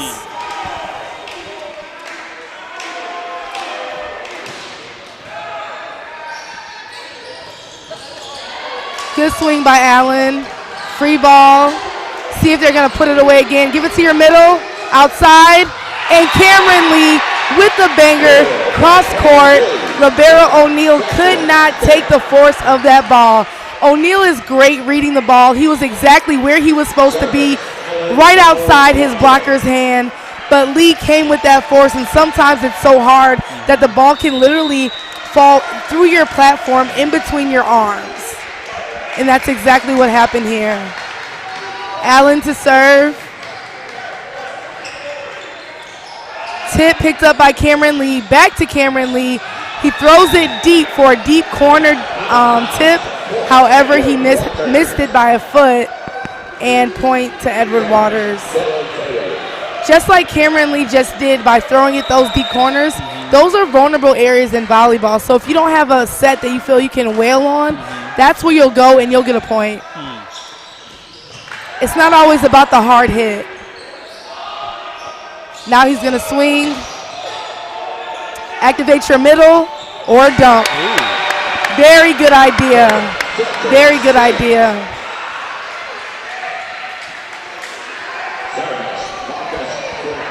So Carlos Pinto just exposed Edward Waters' defense, showing that they are very weak and vulnerable in the middle of that court. I wouldn't be surprised if Carlos goes again and again, because one thing about Carlos, he loves him some double-doubles, and he's going to try to get his kills when he can.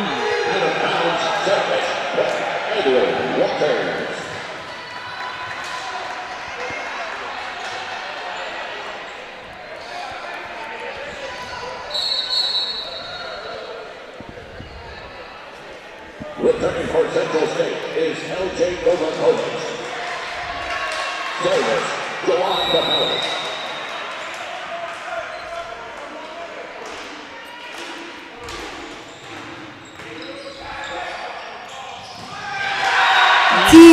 Aaron with the kill. They cannot stop this man. He's a strong 6'6", 6'7", I believe. And his wingspan is crazy.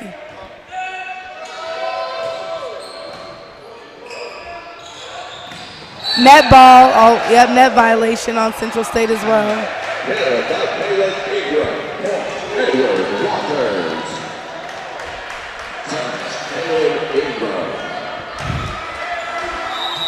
Let's see if Edward Waters can expand their lead.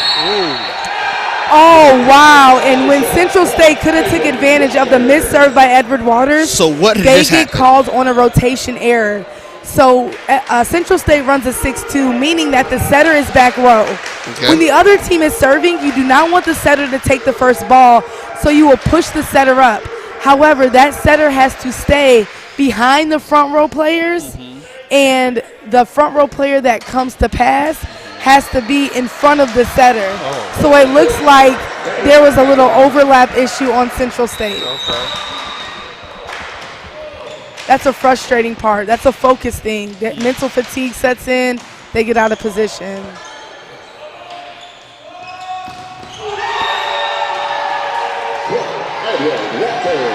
Not there shining his shoes. Central State trying to get themselves pumped up. They know that when Edward Waters gets into this close to 20 games. Smelling it. They are smelling it. And listen, the bench has gotten back up into it.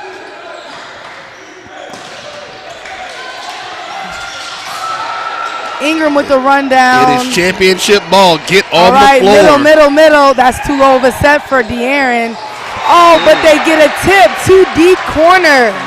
That is where Edward Waters is weak at, and it looks like Ingram may have hurt himself trying to pick that ball up, and that's going to be an unfortunate loss for Edward Waters this point in the game. It looks like it may have been his right finger, and he's right-handed. Hopefully it does not affect his performance. Looks like Edward Waters is confused on their rotation, trying to get to where they're supposed to be. And serve by De'Aaron, and he gets it in. Wow, and 21, Jimenez puts it away. 2017 Central State down. Edward Waters leads. Can't get hurt now. It's do or die right now. It is do or die. We got a serve from the serving specialist to Cameron Lee. There's LJ. He's back in the game. Number 10, the right side. Dig by Victor. Pick up by Cam. An easy over. They're going back. And a 6-foot cross-court kill by Edward. Look at this, ladies and gentlemen. He's ramped up. Look at that reach. You can't defend that. That's a kill. You know, as a coach, you got to let that go, and you have to take a timeout because at this point, the Central State team is literally befumbled. Okay, they don't know what's going on. Well, right now, here we are. We are right at that point. 21-17 is the score. Edward Waters leads. They are 4 points away from another national champion. Because didn't they win the national championship the first year? Yeah. Well, the conference championship. Yes, exactly. the teams of the SIAC conference aren't entering the NCAA championships until next season.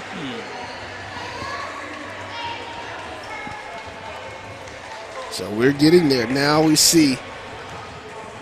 Let's see what this Edward Waters team does as we see Coach Ford on the screen right now. Getting her team ready. They're going to be out there.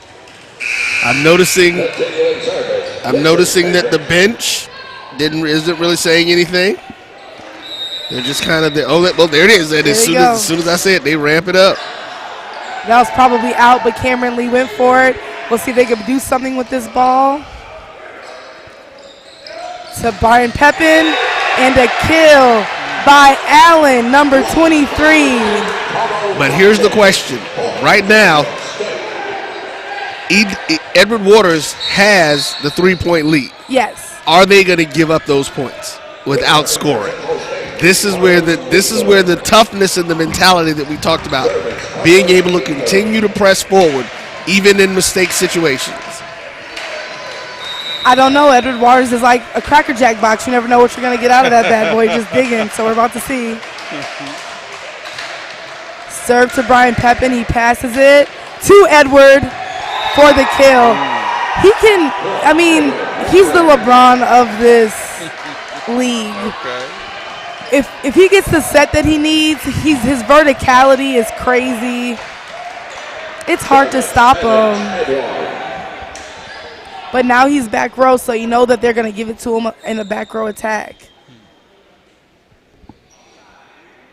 Looks like number 1 may be bleeding, Carlos Pinto, so he's asking for a Band-Aid because he's a setter and doesn't want to get blood on the ball. So they're just going to pause the game for a second.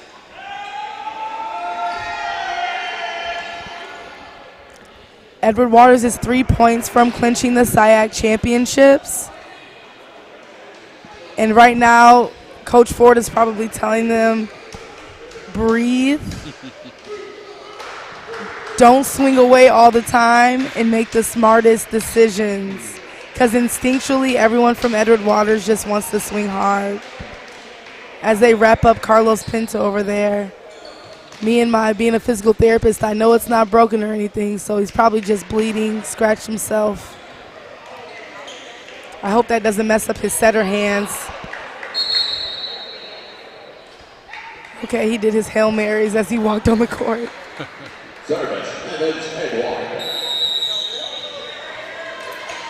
All right, here we go. Number 1, Edward to serve with that strong top spin. Let's see if he can get it over. And does not.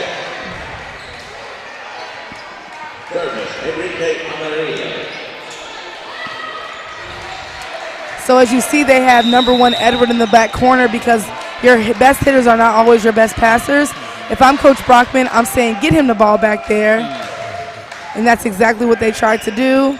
Back row to him and a kill. Ride your hottest player. It's championship time. It's championship time. Number 1, he's going to swing front row, back row. He jumps so well, you don't even know if he's in the front of the back row. Brian Pepin to serve, going with the top spin jump. Ref says he didn't see it. The top ref is calling it out.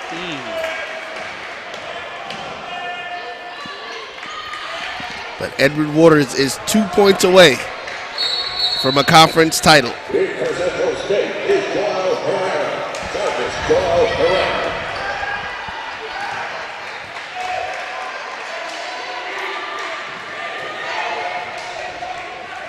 I'm trying to serve it to number 1.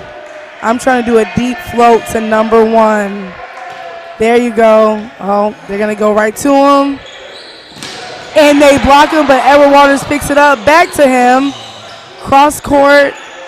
Carlos sets up Cameron Lee, and it's out. No touch, Edward Waters. Central State seems bumfuzzled. Right now, the Edward Waters campus is jumping and excited.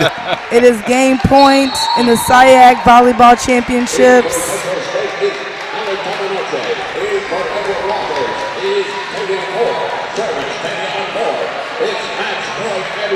The Edward Waters bench is going crazy. I don't know what dance he's doing, but that's his victory dance. We love to see the joy of the championships.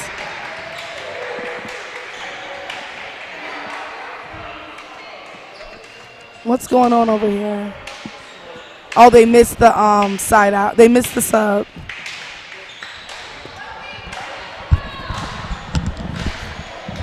All right, so here we go. Game point, Edward Waters.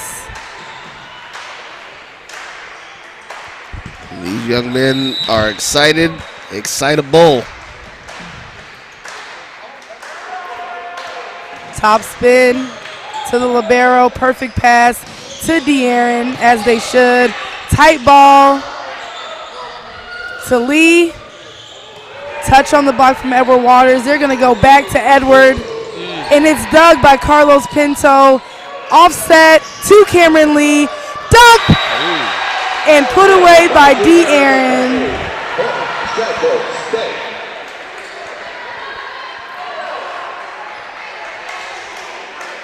Great put away. All right, we got to get this serve over. Like, breathe.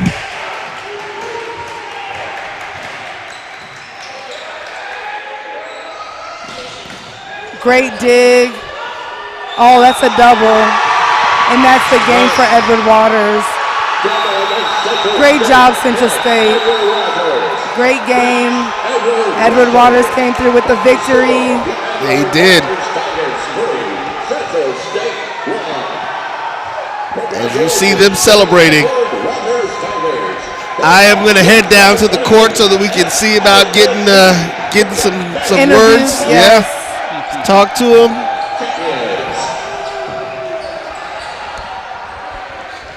And you guys can sit and continue to listen to the ruckus of the celebration, and we'll be back. All congratulations to both Central State, hard-fought game.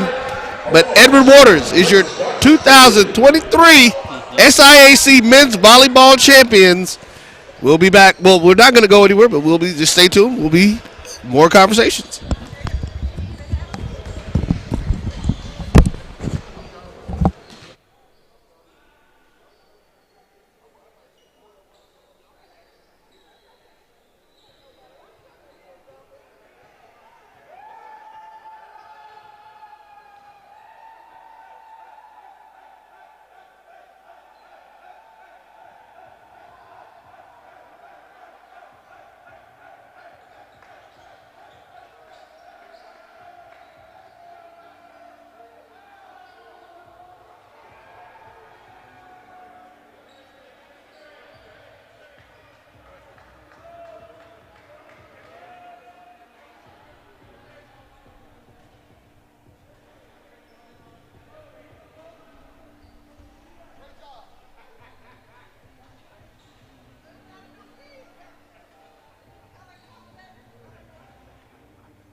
Oh, do we have a translator? All right, ladies and gentlemen. Coach, you hear me? Coach Wheeler Brown, you hear me? You got me? Good stuff. Wanted to make sure. All right, folks, we are getting ready to have a quick conversation as they're setting up to do the – are you all ready for the presentations? Are they – yeah, we're trying to get – so here's what we got to do. So we got to – let me get you on one side and get the translator on the other one. Gotcha. So, young man, you had an amazing game. Thank you. Muchas gracias. Thank you. Eso yo lo hice al nombre de mi compañero. He did it only with the help of his teammates. Mi coach, his coach, que me estuvo apoyando en mi baja, in the downs and the lows. Y me dio la oportunidad y confió en mí. Yo hice el trabajo. She gave him the opportunity to, play, and he was able to do what he can do. Coach, let's talk about that a little bit. We see that you seem to go back to him and continue to go, and he was putting the ball exactly where he needed to. Was that something that you saw in his eyes or just thought that he would be ready for this moment today? Absolutely. I thought he was due. He's had a great series. He went down with a little injury at the end of the season. When he came back with a vengeance. And we had a discussion. I said, you can be the best player on this court. Take over. And I told my setter, he's the hot hand. Keep giving it to him until they stop him. All right, well, what we're going to do is we're not going to hold up the proceedings. So, Coach, we're going to let you and your players go. We'll get to you after this. They got some hardware, I think, that they need to hand you guys. Duke, let's go ahead and get over here. I'm going to follow over this way to make sure that we get all this information.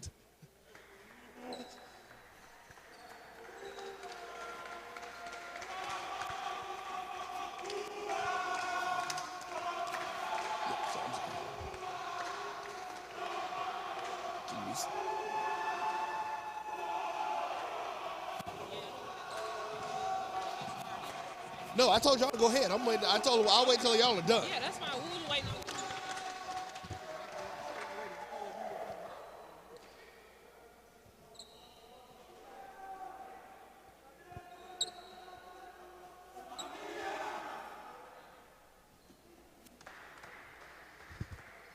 So again, ladies and gentlemen, the Edward Waters University Tigers are the 2023 men's volleyball champions in the SIAC, as we are getting ready to hand out. And now, ladies and gentlemen, for our 2023 Cricket SIAC Men's Volleyball All-Tournament Honorees, presented by Cricket.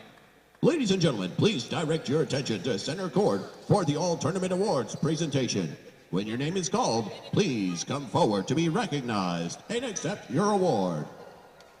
From Benedict, Ross, Jesse Delancey.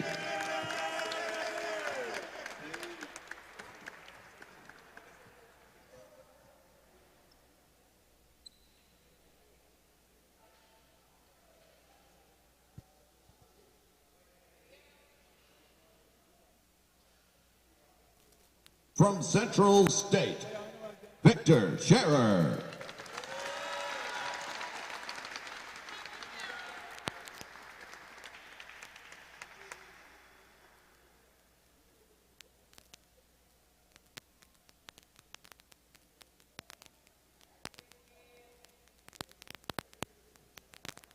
From Central State, Cameron Lee.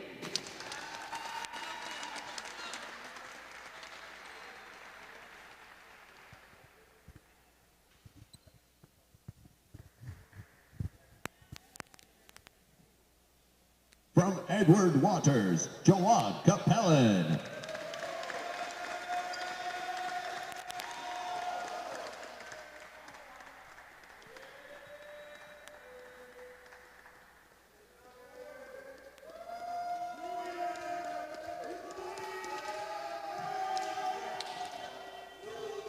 From Edward Waters, Brian Pepin.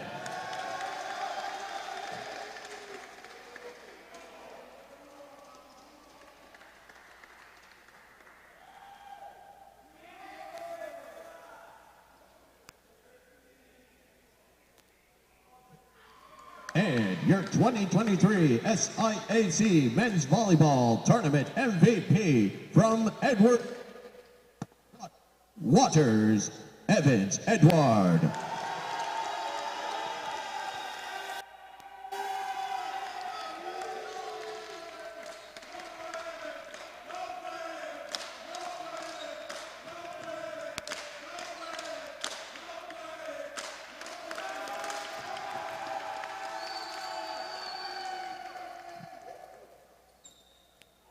Now presenting the 2023 Cricket SIAC Men's Volleyball Runner-Ups, the Marauders of Central State.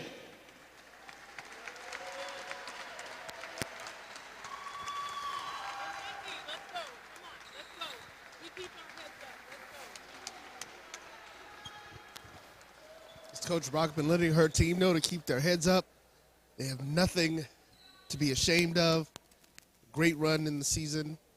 Great tournament run. We're sure they will be back and competing next season. Our runner-up, the Marauders of Central State University. Outstanding student athletes.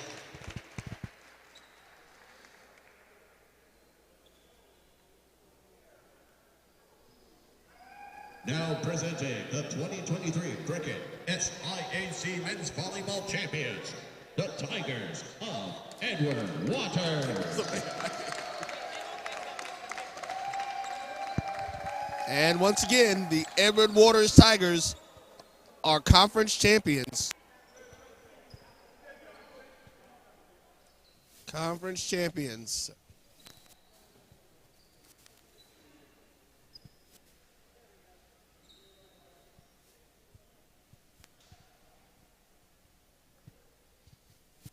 They get their pictures and their photos. Everybody's going there.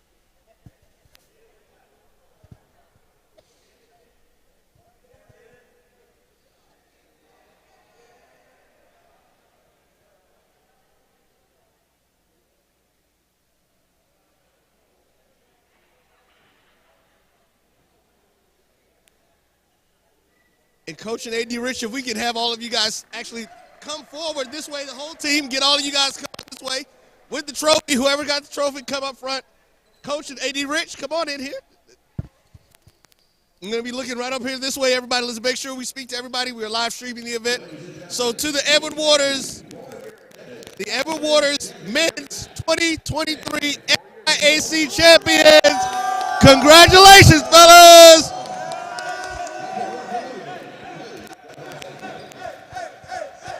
Ladies and gentlemen, we want to thank you for your time. We've enjoyed ourselves. Look forward to seeing you next week in Atlanta, Georgia for the SIAC Track and Field Championships on the campus of Morehouse College. This is Roy Evans for the entire crew. Thank you. We'll see you then. This has been the Black College Sports Network's presentation of SIAC Championships.